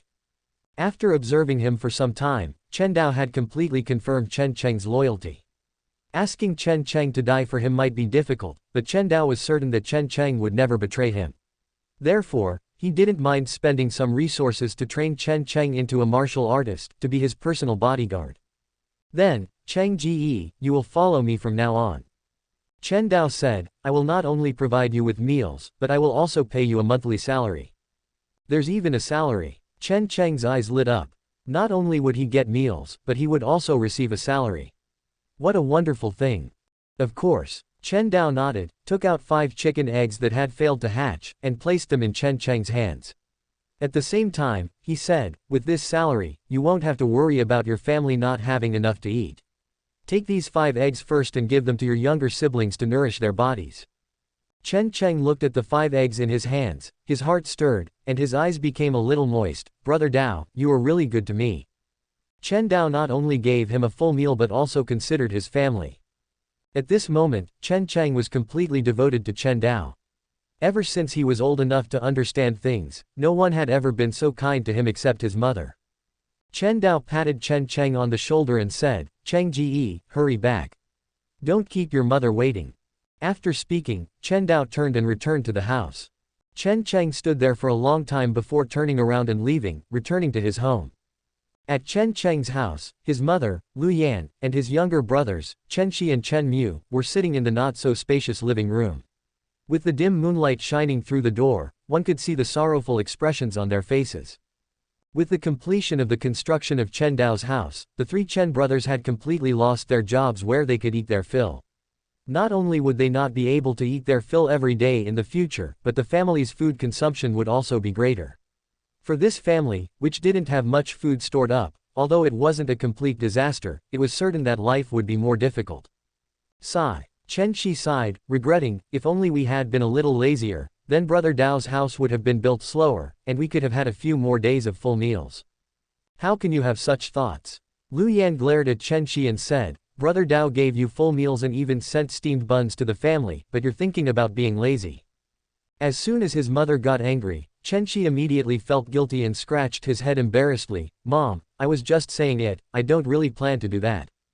In fact, Chen Shi was very grateful to Chen Dao and had never thought about being lazy. The reason he said those words just now was just a subconscious complaint because the family didn't have enough food stored up. Why don't we go to the city to work? Chen Mu said, I heard that selling labor in the city can earn a lot of money. The 3 of us aren't lacking in strength, so we can definitely find work.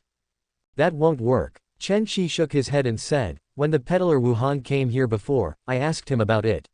He told me that there are many people in the city fighting over jobs that require physical labor, and it's impossible for us to get one. This. Chen Mu opened his mouth, feeling very helpless. They couldn't farm in the village, and they couldn't sell labor in the city. Could it be that their family of so many people would really have to starve to death? Mom, second brother, third brother. Just as the 3 of them were frowning, Chen Cheng rushed in with a joyful expression on his face. Big brother is back. Noticing the joy on Chen Cheng's face, Chen Shi quickly said, Big brother, what did Brother Dao leave you behind for just now? Brother Dao asked me to continue working for him. Chen Cheng said with a simple smile, he said that if I work for him in the future, not only will I be able to eat my fill every day, but I will also be able to receive a salary. There's such a good thing. Chen Shi and Chen Mu were stunned, and then a strong look of envy burst out in their eyes. Big brother, this is a good thing. Chen Shi's eyes lit up and said, now, who in the village doesn't want to help Brother Dao work? Brother Dao taking a liking to you is your good fortune. After speaking, Chen Shi said with great regret, why didn't Brother Dao take a liking to me? Did you slack off while working? Lu Yan obviously hadn't forgotten Chen Shi's words just now, Did Brother Dao see that you weren't working diligently, so he didn't ask you to continue working? Lu Yan looked at Chen Cheng and Chen Mu, and saw that both of them were nodding. They had seen Chen Shi working, and he had never slacked off. On the contrary, because he was able to eat his fill every day, he was very diligent. Is that so? For a moment, Lu Yan couldn't figure out why Chen Dao had left Chen Cheng alone, so she quickly stopped thinking about this question and looked at Chen Cheng, asking, Cheng Ji, you said before that Brother Dao will also give you a salary. Chapter 73 Three Corpses. Yes, mother. Did Dao Ji mention how much he's paying? Lu Yan pressed, not because she was greedy, but because the salary was too important for her family. If the salary was high enough, they wouldn't have to worry about food. But if the salary was low, they'd have to figure out how to tighten their belts and get through the winter. In fact, if the family had more food stored, Lu Yan wouldn't have even asked this question. She would have been willing to let Chen Cheng work for Chen Dao for free. After all, in the entire Chen family village, only Chen Dao was willing to give their family some food. Dao Ji didn't say. Chen Cheng replied, but he did say that the salary would be enough to feed everyone in our family. As Chen Cheng's words fell, the eyes of the three people in the house lit up. Dao Ji really said that? Lu Yan asked, staring at Chen Cheng. Yes. Chen Cheng nodded, took out the 5 eggs he had brought back, and handed them to Lu Yan. Mother, these are 5 eggs that Dao Ji asked me to bring back, saying they're for the younger siblings to nourish their bodies. Lu Yan took the eggs, carefully holding the 5 eggs in her palm, as if holding a rare treasure. In fact, these 5 eggs were indeed like treasures to Lu Yan. The younger children in the family were always hungry because they couldn't get enough to eat and only ate bran flour. They were constantly complaining about being hungry, and they were all thin and sallow. These 5 eggs were perfect for nourishing their bodies. Dao Ji is really generous. Looking at the 5 eggs, Chen Shi couldn't help but sigh. To give away 5 eggs is more generous than the landlords in the city. Isn't Dao Ji always like this? He treats the villagers very well. Chen Mu said, it's a pity Dao Ji didn't take a fancy to me, otherwise I could have eaten my fill every day like Big Brother. Lu Yan put away the 5 eggs, looked at Chen Cheng, and solemnly instructed, Dao Ji is so good to you, Cheng Ji, you must work hard for him in the future, or your mother won't spare you, understand? Understood, mother. While the Chen Cheng family was talking, in the newly built house, Chen Dao was lying on the bed, looking at the ceiling, his eyes vacant. Counting the forest bandits he had killed before, Chen Dao, who had never even killed a chicken in his previous life, had killed more than a dozen people since coming to this world. If this were in his previous life in China, he would have been labeled a murderous maniac. But in this world, killing a dozen people is nothing. Even the government would probably have a hard time finding out that those people were killed by Chen Dao. Even if they found out, they wouldn't hold him accountable. After all, those forest bandits near the official roads were better off dead. The government would probably applaud and not care how they died. On the other hand, the Chen Jin brothers were a bit of a problem, but not a big one. After all, Chen Dao had been in the front yard when the Chen Jin brothers died, always in the villagers' sight, with a solid alibi. Even if the government found out in the end, Chen Dao didn't think anything would happen to him. He just needed to reveal his identity as a martial artist. In this world, the status of martial artists is transcendent. The government could never go to war with a martial artist for the sake of 3 Chen Jins. In short, Chen Dao wasn't worried about killing the Chen Jin brothers affecting him in any way. He was just inevitably feeling a bit emotional. People's lives in this world are too cheap. Countless starving refugees die outside the city, but no one has ever cared about their survival. Sigh. Chen Dao sighed softly and unknowingly fell into a dream. The next morning, the Chen Cheng brothers woke up early and didn't eat breakfast at home. They went straight to Chen Dao's new home. They all knew that Chen Dao's family would definitely have breakfast prepared for them, so they didn't want to waste food at home. When they arrived at Chen Dao's door, they saw that Chen Zhong and Chen Si had already arrived and were standing in front of the door, wrapped tightly in their clothes, waiting. Cheng Ji, you're here. Chen Si greeted the Chen Cheng brothers with a smile. Chen Si, Chen Zhong. The 3 brothers also responded with smiles. Then, they talked while waiting for the gate of Chen Dao's house to open. Creak. Before long, the gate opened, revealing Chen Dao's figure inside. The group enthusiastically stepped forward to greet Chen Dao. Dao Ji, good morning. Good. Chen Dao nodded and led everyone into the house. The two women in the house, Li Ping and Ding Shalwa, had already prepared breakfast. After everyone entered the house, they immediately began to eat. After eating a full 8 steamed buns with egg drop soup, Chen Cheng patted his stomach in satisfaction and said with a smile, "The steamed buns at Dao Ji's house are really good. They never get boring." "You weren't saying that yesterday." Chen Zhong teased with a smile, "Yesterday you said chicken was the most delicious." "Chicken is delicious, and steamed buns are also delicious," Chen Cheng said seriously. Chen Dao didn't chat with everyone. He took the grain to the backyard to feed the chickens. After tying the feet of 3 blood feather chickens and putting them in the chicken coop, he took Chen Cheng and the others out the door and went straight to Chen Dao's house. Chen Dao had already borrowed the village chief's donkey cart and was planning to go to Chen Dao's house to find Chen Dao and his group. When he saw Chen Dao and the others coming over, he said, "You're here. Then let's go." So, the group got on the donkey cart and left the village, heading towards the county seat. Not long after Chen Dao and the others left, a piercing scream resounded throughout the entire Chen family village. A woman looked at the 3 corpses on the ground with a pale face, so frightened that she fell to the ground. At the same time, nearby villagers who heard the noise also came out of their homes. When they saw the 3 corpses, without exception, their faces turned pale. Some, with weaker nerves, even trembled all over. Of course, there were also some with stronger nerves. A young man mustered his courage and stepped forward to turn the corpses over, recognizing the identities of the 3 corpses. "It's the Chen Jin brothers." A look of contempt couldn't help but appear on the young man's face. The 3 brothers' popularity in the village. How did these 3 brothers die? Yesterday I saw them receiving steamed buns at Dao Ji's house. How did they die overnight? Good riddance. These 3 brothers should have died long ago. Living is just a waste of food. Quote. The surrounding villagers were talking, and many even clapped their hands in joy. The young man who first stepped forward to check the situation carefully examined the wounds on the 3 brothers' bodies, his brow furrowed. The 3 brothers were obviously not killed by humans, but by wild animals. The wounds on their necks could be seen at a glance as being caused by the claws of some kind of beast. Chapter 74. Some gains. The village chief is here. Just then, the crowd parted to make way, and village chief Chen He walked over, his expression grave as he looked at the 3 corpses on the ground. Village chief. The able-bodied young man who was examining the situation stood up and said to Chen He, "The dead are the Chen Jin 3 brothers.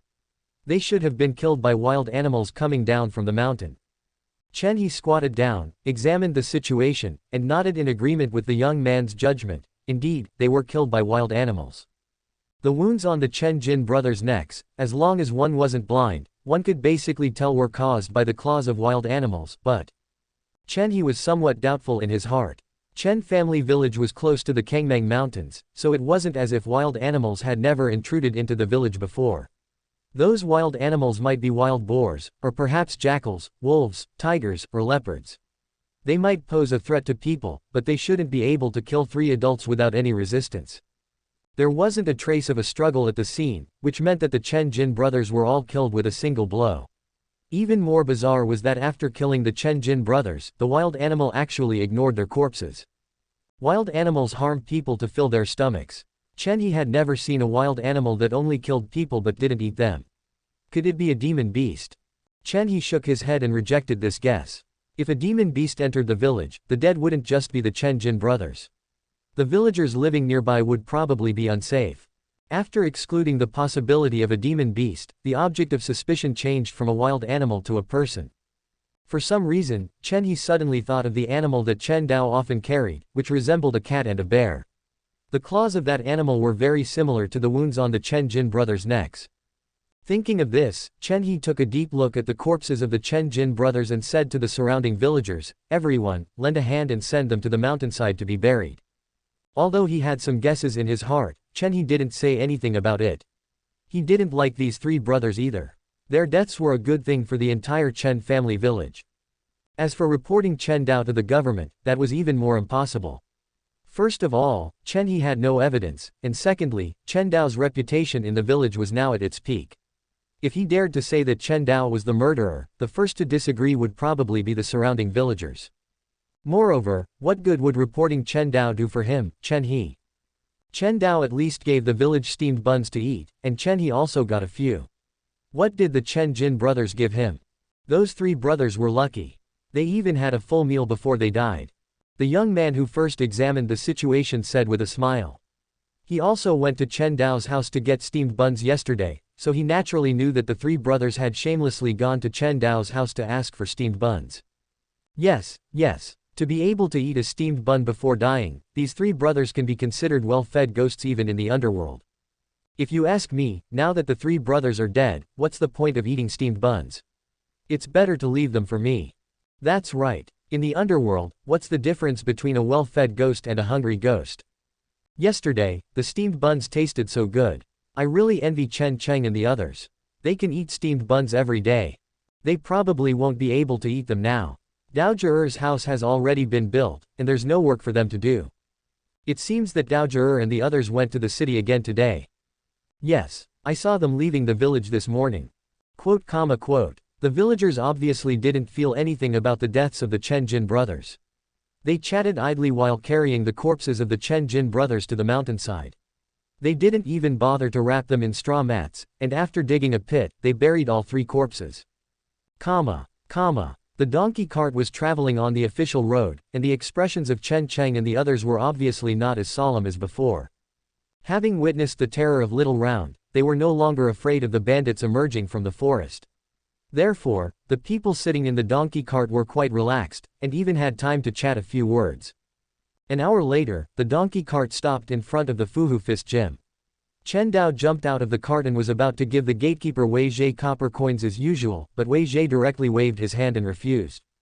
Brother Chen, no need. Wei Zhe said, the master said that you can go directly in to see him in the future, without me reporting. In the past, Wei Zhe regarded Chen Dao as a low-level nobody, so he naturally didn't mind taking Chen Dao's money. But now that Chen Dao was already a guest of the master, his status in Wei Ji's heart had greatly increased, and it was no longer appropriate to take money. Then thank you, Brother Wei. Chen Dao didn't insist on giving money. After signaling Chen Dao and the others to wait outside, he walked into the martial arts gym on his own. Inside the martial arts gym, a group of apprentices were practicing the Fuhu Fist under the guidance of Han Meng, sweating profusely. Only Chen Dao, who had already become a rank 9 martial artist, looked at these fist-fighting apprentices and shook his head secretly in his heart. Under Han Meng's guidance, these apprentices' fists were indeed not bad, and they looked quite decent. However, Chen Dao noticed that many apprentices looked very pale, which was a sign of overexertion.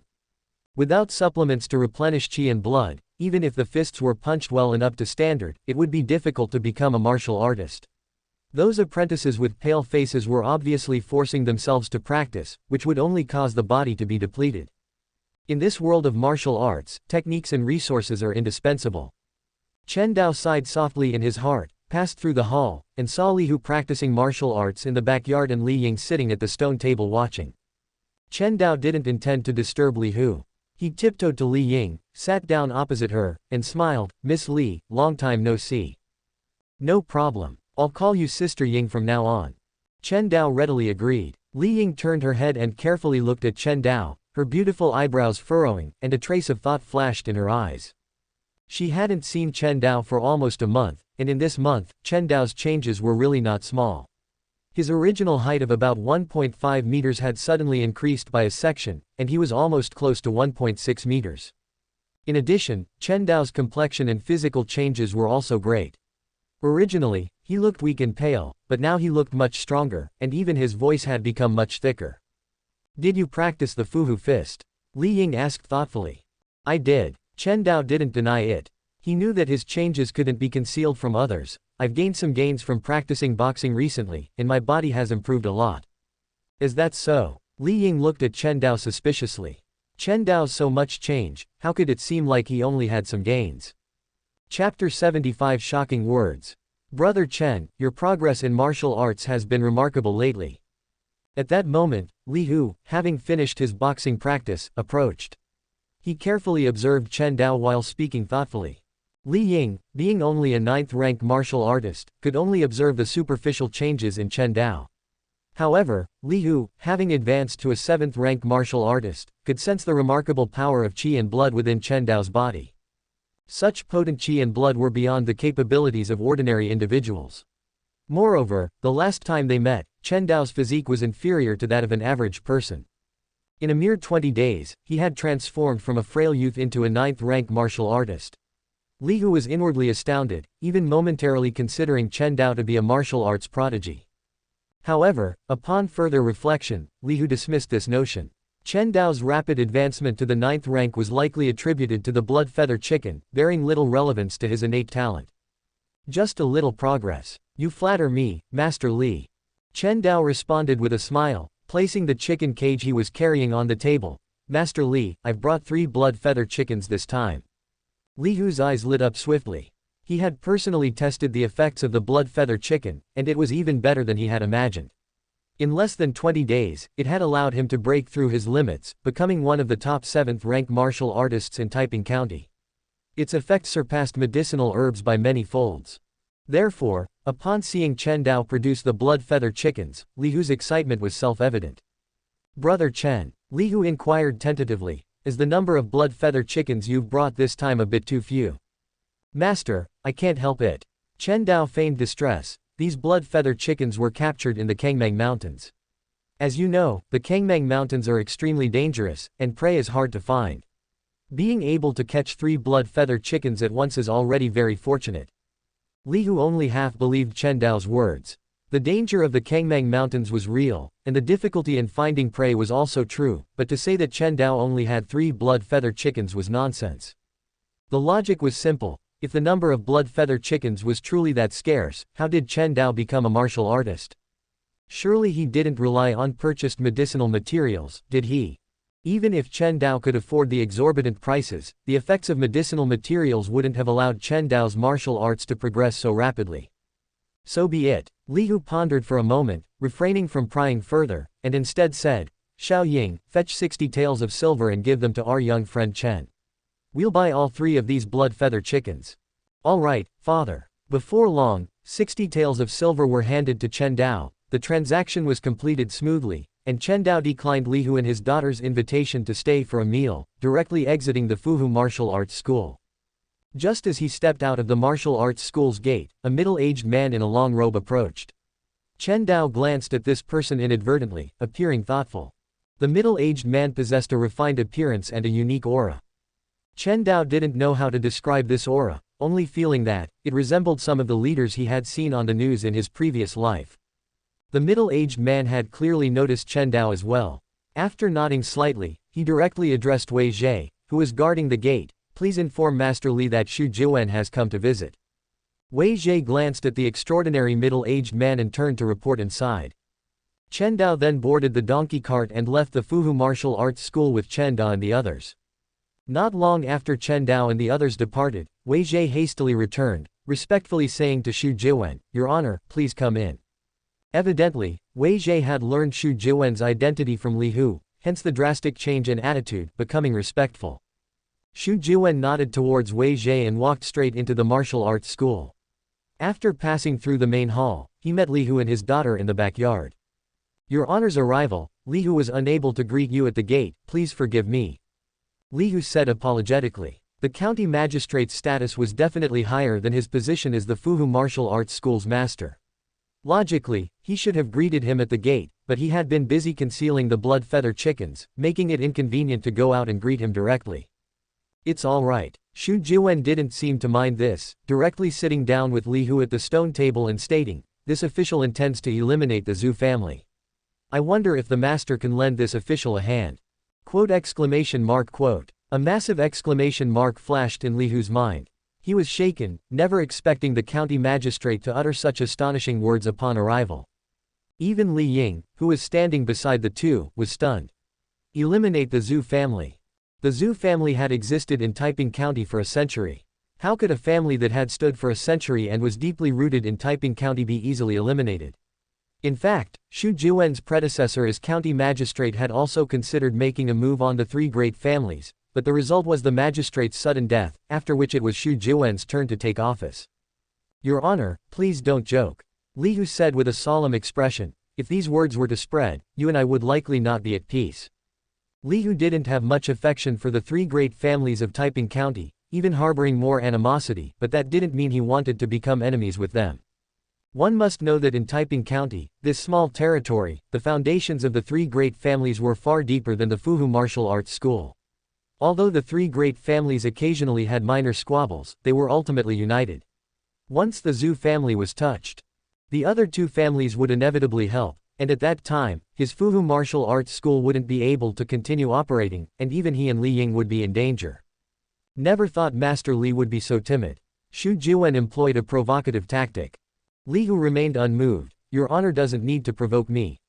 Li's courage is certainly not small, but I wouldn't dare to be enemies with the three great families. Is that so? Xu Jiwen gave Li Hu a deep look. The previous probing had made him understand that Li Hu was not of one mind with the three great families. What if this official said I had the confidence to eliminate the Zhu family? Where does your honor's confidence come from? Li Hu shook his head, not believing Xu Jiwen's words. Xu Jiwen, this seemingly esteemed county magistrate, was merely a mascot on the surface. He couldn't even control the clerks and constables in the county office, so where would he get the ability to eliminate the Zhu family? Master, this table should be made of bluestone, right? Crack. A piece of the bluestone table instantly broke off. This scene immediately caused Li Hu and Li Ying to widen their eyes.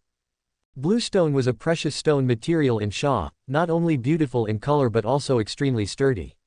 Even hammering with an iron hammer might not easily damage it, yet Xu Jiwen simply broke off a corner of the tabletop carved from the entire piece of bluestone. Subscribe to Chinese Novel Audiobook YouTube channel. Chapter 76 Rebellion. Li Hu and Li Ying's gazes landed on Xu Jiwen, their expressions shocked. Everyone with any status in Taiping County knew that the county magistrate Xu Jiwen was just a figurehead, a scholar with an official title but no real power. Li Hu and Li Ying thought the same. But Xu Jiwen's performance at this moment clearly contradicted their understanding. Breaking off a corner of bluestone with his bare hands was something even an 8th-rank martial artist couldn't do. This meant that the county magistrate, who was regarded as a mascot, was a 7th-rank martial artist. A scholar who seemed as weak as a chicken, was secretly one of the few 7th-rank martial artists in the entire Taiping County. Xu Jiwen smiled and said, to be honest, Hall Master Li, I've had a good talent for martial arts since I was a child. My father originally hoped that I would practice martial arts, but my mother hoped that I could pursue scholarly pursuits. The two elders couldn't agree, so they made a compromise and let me cultivate both. Ever since I was sensible, I studied in the morning and practiced martial arts in the afternoon. Fortunately, I have good talent in both studying and martial arts, so I have made some achievements in both martial arts and academics. Some achievements. The corners of Li Hu's mouth twitched. It was a pity he didn't understand the internet slang of Earth, otherwise he would have angrily called Xu Jiwen a show-off. Damn it, cultivating both martial arts and academics, and still passing the imperial examinations, and even reaching the 7th rank in martial arts. At this time, Li Hu felt a sense of being outdone. Others could become a 7th-rank martial artist by practicing both martial arts and academics, while he focused on martial arts but found it so difficult to advance to the 7th rank, even needing the help of the blood feather chicken to advance. Li Hu almost shed tears of the weak. It was too infuriating. Now, does Hall Master Li believe what I said? Xu Jiwen ended his showing off and asked. Li has a question, I wonder if the county magistrate can answer it for me. Please speak. Why is the county magistrate so determined to deal with the three great families? Li Hu asked. Hall Master Li should have seen the refugees outside the city, right? I have seen them. Although Li Hu rarely went out, he had seen the refugees gathered outside the city and even arranged for people to distribute porridge outside the city. My background is not good. Xu Jiwen suddenly changed the subject and talked about his family background. My father was just the son of a merchant, with some wealth. He spent money to learn some basic moves in a martial arts gym. My mother was also from a humble family. I once saw with my own eyes how difficult it was for my parents to support my studies in martial arts, and I also know how difficult it is for the people at the bottom.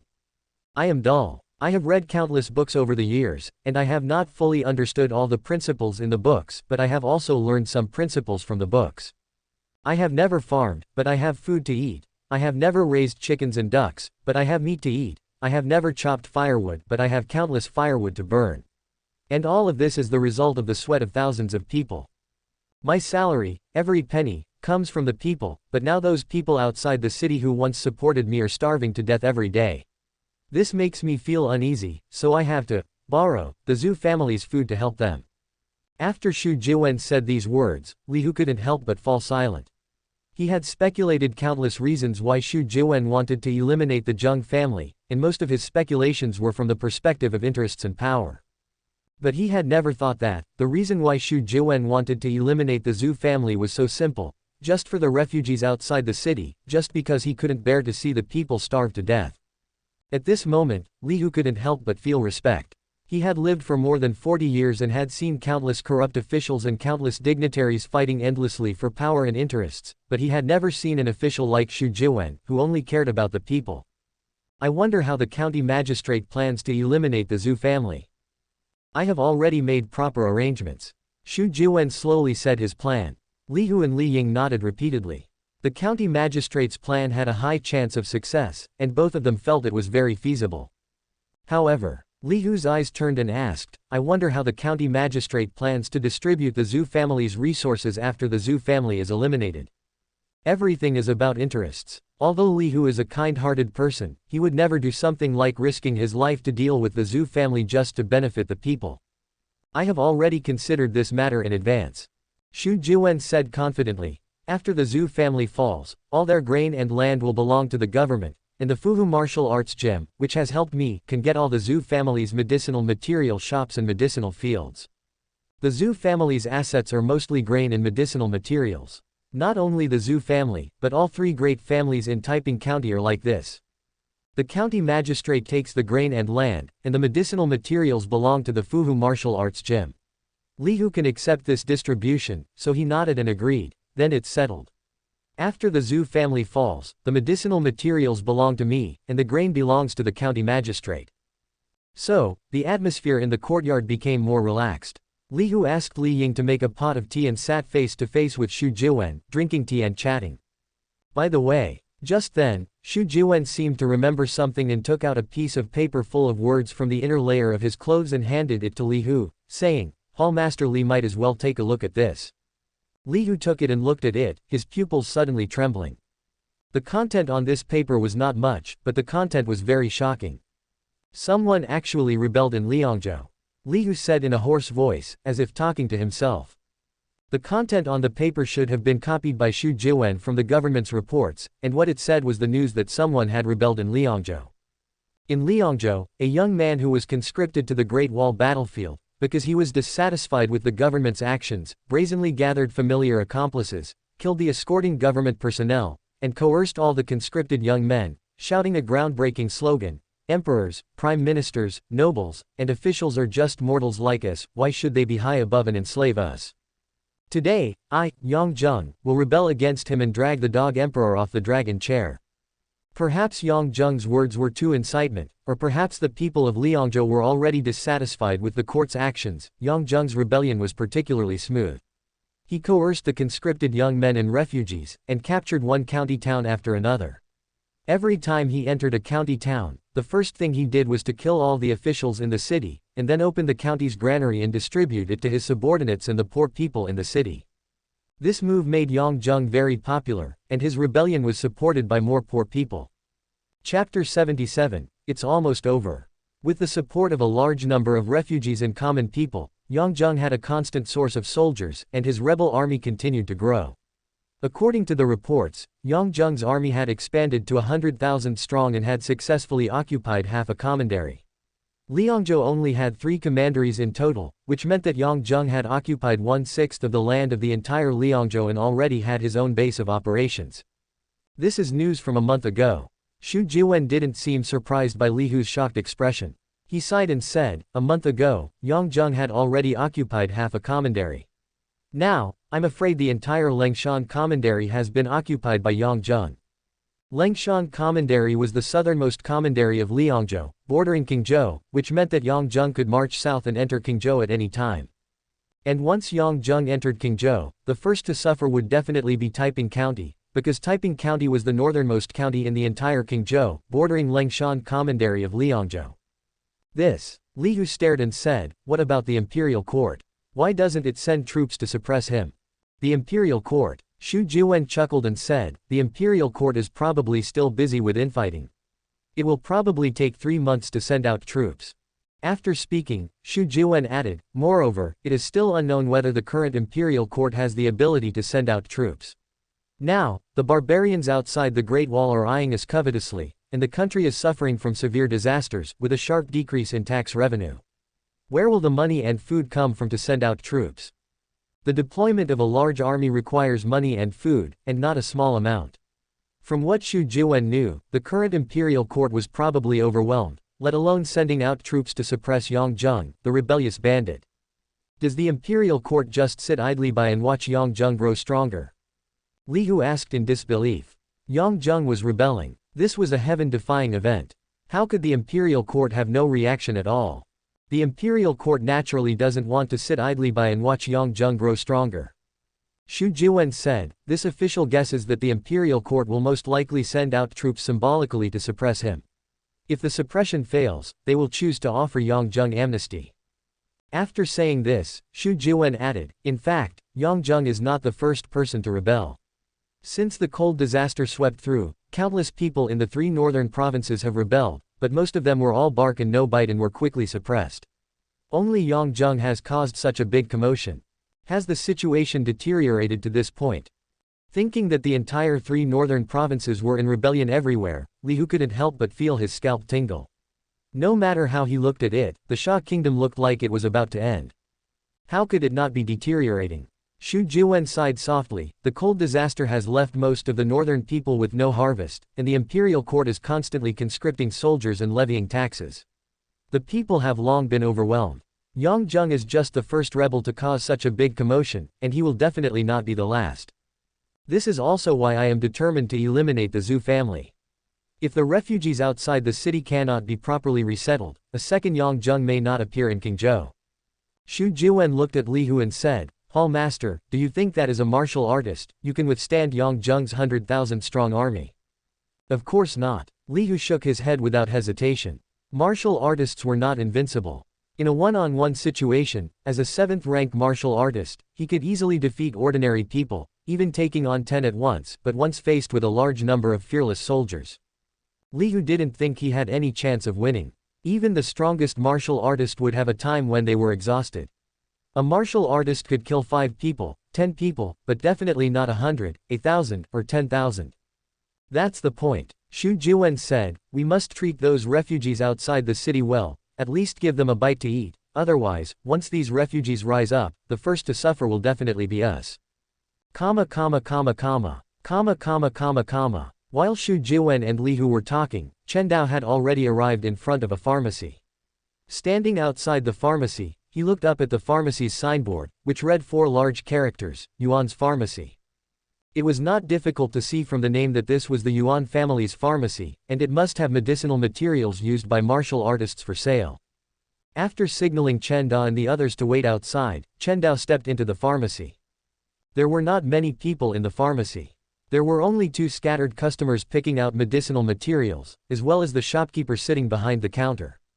Seeing Chen Dao come in, the shopkeeper only glanced at Chen Dao and then withdrew his gaze. This was the Yuan family's pharmacy, and customers who wanted to buy medicine would naturally consciously take the medicinal materials to the counter to pay. As for those who took the medicinal materials and ran away. Shopkeeper. Chen Dao walked to the counter and asked, do you sell these medicinal materials here? Blood spirit mushroom, phoenix tail flower, iron heart bamboo, and bear blood flower. These medicinal materials were naturally the materials Chen Dao needed to advance the little panda and blood feather chicken. Chen Dao's biggest purpose for entering the city this time was for these medicinal materials. Of course, the shopkeeper said without raising his head, blood spirit mushroom, phoenix tail flower, and bear blood flower are 2 taels of silver per plant, and iron heart bamboo is 2 taels of silver per tael. How much do you need? So expensive. Chen Dao couldn't help but click his tongue, secretly calculating in his heart. The advancement of the blood feather chicken required feeding medicinal materials for at least 5 days, which meant that it would take 10 taels of silver to cultivate a blood claw chicken or scarlet blood chicken. The advancement of the little panda was also not cheap, and it also required feeding medicinal materials for 5 days. Moreover, if Chen Dao wanted to advance to a golden claw little panda with stronger combat power, he would also need to feed 2 kinds of medicinal materials at the same time, which was, a cost of 20 taels of silver. This price really made Chen Dao feel a little heartache. However, after considering for a moment, he gritted his teeth and said, I plan to buy 5 tails of iron heart bamboo, 5 bear blood flowers, and 20 blood spirit mushrooms and phoenix tail flowers each. Please get the goods for me. So much. The shopkeeper's expression finally changed slightly. Buying so many medicinal materials at once, this was a big customer. When dealing with big customers, one naturally couldn't be as indifferent as before. A smile appeared on the shopkeeper's face, and he said, Please wait a moment, I'll get it for you. Not long after, the shopkeeper took out a large number of medicinal materials from the medicine cabinet and placed them on the counter, smiling and saying, Guest, these are the medicinal materials you want. You can count the quantity. Chen Dao stepped forward to check, confirmed that there were no errors, took out 100 taels of silver from his money bag and handed it to the shopkeeper, then used the cloth bag given by the shopkeeper to put all the medicinal materials in, and then turned and walked out of the pharmacy carrying the cloth bag. Chapter 78 Summer Country Dog. After Chen Dao left, the smile on the shopkeeper's face slowly faded. He gazed in the direction Chen Dao had gone, a glint of shrewdness appearing in his eyes. That kid was dressed plainly, with a youthful face. He looked like nothing more than a boy, yet he could easily pull out 100 taels of silver to buy so many medicinal herbs used by martial artists. Should I report this to the master? Greed gradually spread across the shopkeeper's face. In this world, having wealth without the power to protect it was undoubtedly being a lamb to the slaughter, and Chen Dao seemed very much like such a lamb. After leaving the pharmacy, Chen Dao placed the cloth bag containing the medicinal herbs on the donkey cart, and then said to Chen Si, who was driving the cart, Go to the East Market. All right. The donkey cart arrived at the East Market. Chen Dao got off the cart and strolled around the East Market. Of course, he hadn't come to the East Market to find Wuhan. In fact, Wuhan had long since stopped setting up a stall in the East Market, and was now focused solely on the white feather chicken trade with Chen Dao and Chen Da. Chen Dao had come to the East Market this time to buy some new livestock to raise. Now that he had much more money in hand, and the yellow feather chickens at home had formed a stable breeding population, it was time to consider raising new livestock. Boss, what breed are these ducks? Chen Dao stopped in front of a stall selling ducks, examining the ducks caged inside. He saw that the size of these ducks was vastly different from the breeds he had seen in his previous life. Not only were they smaller, but their feathers were also a dull gray and not very attractive. These are gray hemp ducks. The peddler guarding the stall, seeing someone asking about the price, hurriedly said, Sir, don't underestimate these gray hemp ducks just because they don't look good. They lay a lot of eggs and are easy to raise. You definitely won't regret buying them. Is that so? Chen Dao, of course, didn't believe the peddler's words, but he had come here to buy new livestock, and ducks were one of his targets. So Chen Dao asked, Boss, how much does one gray hemp duck cost? Hearing that Chen Dao intended to buy, the boss's eyes lit up. 200 yuan for a male, 250 yuan for a female. How many do you need, sir? This price. Chen Dao couldn't help but sigh inwardly. As the price of grain increased, the price of livestock was also constantly rising. Whether it was chickens or ducks, these live poultry had risen in price relatively a lot. After pondering for a moment, Chen Dao took out 200 copper coins and handed them to the boss. Give me one gray hemp duck for now. All right. The boss deftly took a gray hemp duck from the cage and handed it to Chen Dao. From then on, this gray hemp duck completely belonged to Chen Dao. At the same time, the gray hemp duck's advancement information appeared in Chen Dao's eyes. Gray hemp duck, characteristics, small size, high egg production, resistant to roughage. Gray hemp duck advancement route 1. Mating gray hemp ducks with red-tailed ducks can hatch mallard ducks. Mallard duck characteristics, moderate size, early maturity, high egg production. Gray hemp duck advancement route 2. Continuously feeding sweet licorice for 3 days can advance to ruddy shelduck. Ruddy shelduck characteristics, early maturity, large size, high meat production. Mallard duck and gray hemp duck. A look of contemplation appeared in Chen Dao's eyes. These two advanced breeds of ducks were obviously much better than gray hemp ducks, but Chen Dao basically didn't need to consider the mallard duck, because red-tailed ducks were almost impossible to find, and even if he found one, breeding them would take a lot of time. On the other hand, the second advancement route could be considered. Chen Dao had heard of sweet licorice, a common medicinal herb sold in ordinary pharmacies like Baekyeoteng, and the price wasn't too expensive. Having made up his mind, Chen Dao immediately said to the stall owner, "I want all the ducks on your stall. Can you give me a better price?" Hearing this, the stall owner's eyes lit up and he quickly said, "If you want to buy all the ducks, sir, the price of each duck can be reduced by 10 yuan. Okay, let's trade then." Chen Dao paid 2 taels and 390 copper coins, buying all 6 female gray hemp ducks and 5 male gray hemp ducks on the stall. Then, he put the cage with the ducks on the donkey cart and continued to other stalls to buy ducks. In a short while, Chen Dao bought a total of 30 gray hemp ducks, half male and half female, which were very suitable for breeding at home. Woof woof. Chen Dao, having bought enough ducks, was about to leave the East Market when he heard a dog bark beside him. Chen Dao turned his head and saw 2 dogs that looked to be adults barking at a stall. The dogs' necks were tied with ropes, and the other ends of the ropes were held in the stall owner's hand to prevent the 2 dogs from escaping. Chen Dao fixed his eyes on the 2 dogs and saw that they were very similar to the Chinese rural dog of his previous life, with yellow fur, round and small heads, and tails held high, looking very cute. "Sir, do you want to buy a dog?" The dog seller seemed to have noticed Chen Dao's gaze and quickly asked. Chen Dao thought for a moment and said, "How much does one of your dogs cost?" 500 yuan each. So expensive. Chen Dao was slightly surprised. The stall owner said, "Sir, don't think it's expensive. These dogs are not small and produce much more meat than livestock such as chickens and ducks, and the taste is better than chicken and duck meat, so naturally they sell for more." Chen Dao was silent for a moment. He thought these dogs were being sold to others to guard their homes, but he never expected they were actually being sold for people to eat their meat. However, after thinking about it carefully, Chen Dao felt relieved. In these years, there were not many families who could eat their fill. Not to mention dogs, even if a giant panda stood in front of the people, they would have to kill it and eat its meat. The lovability of animals only becomes an advantage when people have enough to eat and are well fed. When people don't have enough to eat, even the cutest animals become meat in the stomachs of the people. In his previous life, although Chen Dao rarely ate dog meat and even liked to pet dogs and cats, he would not condemn others for eating dog meat. Therefore, he naturally couldn't say that he hated this dog seller. He just said, "I want both dogs, how about 800 yuan? You want both?" The stall owner was overjoyed and quickly said, "Okay. I'll give it to you for 800 yuan. As he spoke, the stall owner handed the rope ends tied to the 2 dogs to Chen Dao, and Chen Dao also took out 800 copper coins and handed them to the stall owner. In this way, the ownership of the 2 dogs belonged to Chen Dao. The 2 dogs seemed a little reluctant to leave their original owner, barking softly at the stall owner, but their docile nature prevented them from making any resistance. At this time, Chen Dao's eyes fell on the 2 dogs, checking their advancement information. Sha country native dog, characteristics, loyalty, keen sense of smell.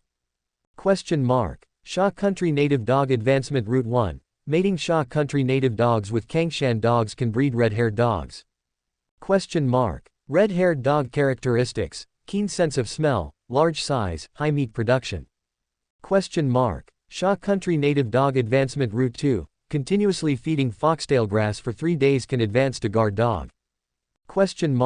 Guard dog characteristics, loyalty, strong territorial awareness, strong combat power, comparable to a 9th rank martial artist.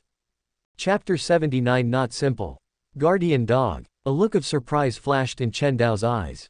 He never expected that this Sha country's local dog's first advancement would be a combat dog's advancement path. From the characteristics of the guardian dog, it is not difficult to see that this breed of dog is extremely suitable for guarding homes and courtyards. If I can cultivate enough guardian dogs, wouldn't that mean that I would have a large number of dog thugs who are no less than 9th rank martial artists and are 100% loyal? Very good. Chen Dao led the 2 dogs to the donkey cart. When Chen Cheng and the others saw Chen Dao leading the 2 dogs over, they couldn't help but ask, "Dao Ji, do you want to eat dog meat?" While asking, a light flashed in their eyes, as if they had already begun to imagine the taste of dog meat. Unfortunately, Chen Dao gave a negative answer. "No. I plan to use these 2 dogs to guard the house." After speaking, Chen Dao hugged the 2 dogs onto the donkey cart one by one. The 2 dogs, with their gentle personalities, did not resist, allowing Chen Dao to pick them up and place them on the cart. Then, everyone got into the cart together and started the donkey cart towards the direction of the 100 Herbs Hall. Comma comma comma comma. Comma comma comma comma. Uncle, do you think Dao Ji is interested in the granddaughter of the 100 Herbs Hall shopkeeper? Outside the 100 Herbs Hall, Chen Si, watching Chen Dao walk into the 100 Herbs Hall, couldn't help but gossip. Chen Dao came to the 100 Herbs Hall every time he entered the city, making it difficult for him not to have such suspicions. That granddaughter of the 100 Herbs Hall's shopkeeper is indeed beautiful. Chen Zhong also said from the side. He had seen Su Chaoshi and knew her beauty, but he only admired Su Chaozai's beauty. As for pursuing Su Chaoshi, that was impossible. Not to mention whether there was such a thing as free love in this era, even if there was, the gap in status could not be crossed. He was just a farmer's son who couldn't even get enough to eat, while Su Chaoshi was the granddaughter of the shopkeeper of the 100 Herbs Hall in the county town. The difference in status between the two destined them not to be able to be together. Chen Dao did not respond to the two, but he also had some doubts in his heart. Chen Dao had already been to Yuan's medicine shop once, and now he was going to the 100 Herbs Hall again, making it difficult for people not to suspect his purpose. Of course, Chen Dao was not a talkative person, so he did not express his suspicions. Inside the 100 Herbs Hall, Su Chaoshi looked at Chen Dao walking into the pharmacy with shining eyes, or rather, at Xiao Yuan, who was hanging on Chen Dao's shoulder with his chin resting on Chen Dao's shoulder. "Young Master Chen, you're here." Su Chaoshi trotted to Chen Dao's side, her beautiful eyes looking not at Chen Dao, but at Xiao Yuan. She stretched out her index finger and gently poked Xiao Yuan's nose. A human-like look of disgust appeared on Xiao Yuan's face, and he shrank his round face behind Chen Dao, not letting Su Chaoshi touch him. "Miss Su, shopkeeper Su." Chen Dao smiled and greeted the two people in the pharmacy, and then said, "I'm here to buy some medicinal herbs. Is it blood coagulation fruit?" Su Shihua, who was sitting behind the counter, turned around and took out a cloth bag from the medicine cabinet, and said, "Chaoshi has already told me before. This is the blood coagulation fruit that the store has reserved for you. There are 100 in total. You can count them." Hearing this, Chen Dao was about to walk to the counter to check, but Su Chaoshi suddenly said in a low voice, "Young Master Chen, can you let me take care of Xiao Yuan for a while?"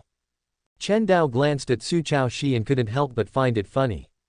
This girl was saying nice things, like taking care of Xiao Yuan, but wasn't she clearly ravaging Xiao Yuan? "Xiao Yuan, don't hurt people." Chen Dao didn't refuse, took Xiao Yuan from behind, instructed him, and handed Xiao Yuan to Su Chaozai's hands. Su Chaoshi, who was holding Xiao Yuan, immediately became happy and frantically played with Xiao Yuan. Chen Dao walked to the counter, counted them, confirmed that the number of blood coagulation fruits was correct, and said, "Shopkeeper Su, I wonder if you have sweet licorice and foxtail flowers for sale in the store." Sweet licorice, foxtail flower. Su Shihua thought for a while, turned around, took out 2 kinds of medicinal herbs from the medicine cabinet behind him, and placed them on the counter. "This is sweet licorice and foxtail flower." Chen Dao looked at the 2 kinds of medicinal herbs on the counter. Sweet licorice was shaped like grass, but there were some subtle differences, while foxtail flower was a flower with petals like a foxtail and red stamens. "May I ask shopkeeper Su, what are the specific effects of these 2 medicinal herbs?" Sweet licorice is sweet and is a medicinal herb that can relieve coughs. The juice of foxtail flower can stop bleeding and heal external injuries. "I see." Chen Dao nodded, inquired about the price of the medicinal herbs, and said, "I wonder how much foxtail flower and sweet licorice you have in the store. I plan to buy them all." "Buy them all?" Su Shihua glanced at Chen Dao in surprise. Although he was a little strange why this person wanted to buy so much, he did not ask, but counted them like a treasure. "There are a total of 80 sweet licorice and 60 foxtail flowers in the store. If you want them all, I'll give you a discount of 250 wen." The price of sweet licorice and foxtail flower were both 2 wen each. Su Shihua gave Chen Dao a discount of 30 copper coins. "Okay." Chen Dao took out 2 taels of silver and 50 copper coins from his money bag, bought all the medicinal herbs, including 100 blood coagulation fruits, and then planned to leave. At this time, Su Chaoshi was obviously not satisfied with playing with Xiao Yuan. Seeing that Chen Dao was about to leave, she couldn't help but plead, "Young Master Chen, can you stay a little longer?" Chen Dao opened his mouth, but couldn't refuse the girl's plea, so he had to sit in the 100 Herbs Hall and watch Su Chaoshi play with Xiao Yuan. Su Shihua looked at the two of them, and a smile appeared on his old face. A full half an hour passed before Su Chaoshi reluctantly returned Xiao Yuan to Chen Dao. "Young Master Chen, come often in the future. Okay, Miss Su. Chen Dao responded with a smile, then hung Xiao Yuan on his shoulder and walked out of the 100 Herbs Hall. Su Chaoshi looked at the direction of the door with reluctance, and murmured, "How did young Master Chen find such a cute animal? I want one too." "This young Master Chen is not simple," Su Shihua said with a deep gaze. As a doctor, he was very sensitive to changes in people's complexion. The last time he saw Chen Dao's face was pale and he looked like he was recovering from a serious illness. This time, when he saw Chen Dao again, Chen Dao not only had a full complexion, but also had a dragon-like and tiger-like posture when walking. This was definitely not the state that an ordinary person should have. Su Shihua even suspected that Chen Dao had already become a martial artist, but he felt that this was a bit unrealistic. Chen Dao only bought some blood coagulation fruits. The effect of blood coagulation fruits to strengthen qi and blood was almost like a chicken rib. How could anyone become a martial artist by relying on blood coagulation fruits? But whether he was a martial artist or not, Su Shihua didn't think that Chen Dao would be an ordinary farmer's son, because a farmer's son would never buy so many blood coagulation fruits, let alone buy so many foxtail flowers and sweet licorice, and it was absolutely impossible for him to take out a few taels of silver to buy medicinal herbs so casually like Chen Dao. Chapter 80 News from a Noble. Let's go. Having left the 100 Herb Hall, Chen Dao's business in the city was completely finished. He left the county town with Chen Dao and the others in a donkey cart. Just as Chen Dao and the others were leaving the county town, outside the city gate, in a dilapidated, drafty wooden house, a group of strong young men gathered, their expressions grave, seemingly plotting something. These young men were all refugees gathered outside the city. In fact, most of those who could reach the outskirts of Taiping County were young and strong, because the elderly simply couldn't withstand such a long journey in the harsh weather. Only young people with strong bodies could cross the long distance and reach Taiping County. As for the elderly, they either died at home or on the road.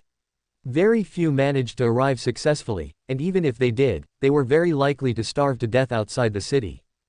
As everyone knows, wherever there are many people, a collective prototype often appears. These collectives might be called societies or gangs, and whether it's a society or a gang, there will always be a leader. At this moment, sitting at the front of the group, with a square face, Zhang He was the leader elected by these refugees outside the city. Zhang He was originally just an ordinary farmer's son from Nanhe County, Liangzhou, but he didn't like doing farm work. Instead, he was extremely fascinated by the world outside the village. Since becoming an adult, Zhang He liked to leave the village with his friends to work and earn money in the county town, while also seeing the outside world. Moreover, because of his loyalty, he had always been in a leading position, or rather, a big brother, among his many friends. Originally, Zhang He's life should have continued like this. Relying on the money he earned from working hard in the county town, although not rich, he could support his family. Maybe he would even be lucky enough to marry a girl from the city and live a happy life. Zhang He was very satisfied with his life. He also thought that his life would continue to be ordinary but fulfilling, until the Great Frost came. 4 years ago, the Great Frost swept across the entire Liangzhou region. Although Liangzhou was not completely barren, the harvest in the fields was reduced by at least 70%. Such a large-scale crop failure affected not only the farmers, but also young men like Zhang He who worked in the city. Before the Great Frost, Zhang He could earn 50 copper coins for a day's work. Besides eating, Zhang He could save about 20 of these copper coins. But with the arrival of the Great Frost, not only did the wages for odd jobs decrease significantly, but the price of grain also soared. The money Zhang He earned from a day's hard work was not even enough for 20 copper coins, not enough to support himself, let alone his family. Even Zhang He's parents, who could have made a living by relying on the few acres of land at home, completely lost their yields as the Great Frost swept through. In just 2 years, the money Zhang He had saved from working was completely emptied by the high price of grain. What made him even more desperate was, when the money was emptied, the government still increased taxes. At this time, Zhang He couldn't even get enough to eat, so where would he get the money to pay taxes? But if he couldn't pay taxes, he would be sent by the government to the Great Wall in the far north to serve in the army. To be honest, Zhang He wasn't completely opposed to joining the army. At least as a common soldier, he would have enough to eat. But being sent to the Great Wall to serve in the army was something Zhang He couldn't accept. Because most of the people sent to the Great Wall to serve in the army didn't die on the battlefield, but on the way. When Zhang He was a child, many young men were drafted by the government, supposedly to be sent to the Great Wall to serve in the army. After that draft, Zhang He never heard any news about those young men again, not even letters from them. Zhang He heard some experienced old people in the village say that those young men had most likely died on the way to the Great Wall, because Nanhe County, where Zhang He was located, was in the southernmost part of Liangzhou, thousands of miles away from the northernmost Great Wall. In this era, walking such a long distance with a pair of iron feet, without sufficient material support, was almost certain death.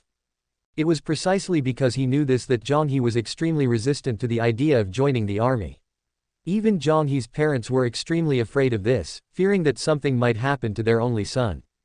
So, after discussing it as a family, they made a major decision, to flee Nanhe County and escape towards Qingzhou. After making the decision, the family no longer hesitated. After packing up all the valuable items in the house, the family of three set out on the road to Qingzhou. However, Zhang He's family had a beautiful dream. When they arrived at Taiping County in Qingzhou, the government would provide disaster relief and they would have enough to eat. But in reality, before they even reached Taiping County, Zhang He's parents died on the road of escape. The reasons for their deaths were very simple: one was cold, and the other was hunger. Liangzhou was bitterly cold, and Taiping County, which was adjacent to Liangzhou, was not much better. Braving the cold wind all the way, eating the simplest dry food, Zhang He's elderly parents obviously couldn't bear it. After traveling only halfway, they felt cold all over and fell on the official road. Zhang He hastily buried his parents in the forest beside the official road, and then continued on the road to Taiping County with firm eyes. Fortunately, Zhang He had a good physique because he had been working hard in the city for many years, and he barely arrived at Taiping County. Unfortunately, after arriving in the county town, what awaited him was not the government's disaster relief, but the same hunger as before. It was still okay when he first arrived in Taiping County. The government would still give out some porridge, but recently, even thin porridge was gone. Many refugees gathered outside the city could only eat tree bark and dig guanyin soil. Of course, occasionally some kind-hearted people in the city would come out to give out porridge, but there was too little porridge and too many people, and the porridge was not enough for the refugees outside the city to eat. In short, the refugees outside the city were always in a state of hunger, and even human flesh, the extremely hungry refugees didn't mind taking a bite. Zhang He had never eaten human flesh, because he was strong and loyal. He became the leader of this group of refugees. As the leader, although he inevitably suffered from hunger, he could always get a bite to eat. And at this time, everyone gathered here to discuss a major matter. Skinny monkey. Zhang He looked at a man who looked like a skinny monkey on his right-hand side and asked, "Has the nobleman in the city sent a message?" "It has." The man named Skinny Monkey nodded and said in a deep voice, "The nobleman in the city just sent a message. As long as we help him get things done, he will give us enough food, money, and identity as promised, and even bestow medicinal herbs to give us a chance to become martial artists." Thank you for watching. Continue exploring the fascinating world of Chinese novels with us. Hit that subscribe button on Chinese Novel Audiobook to stay updated with our latest stories. And never miss out on a great listen.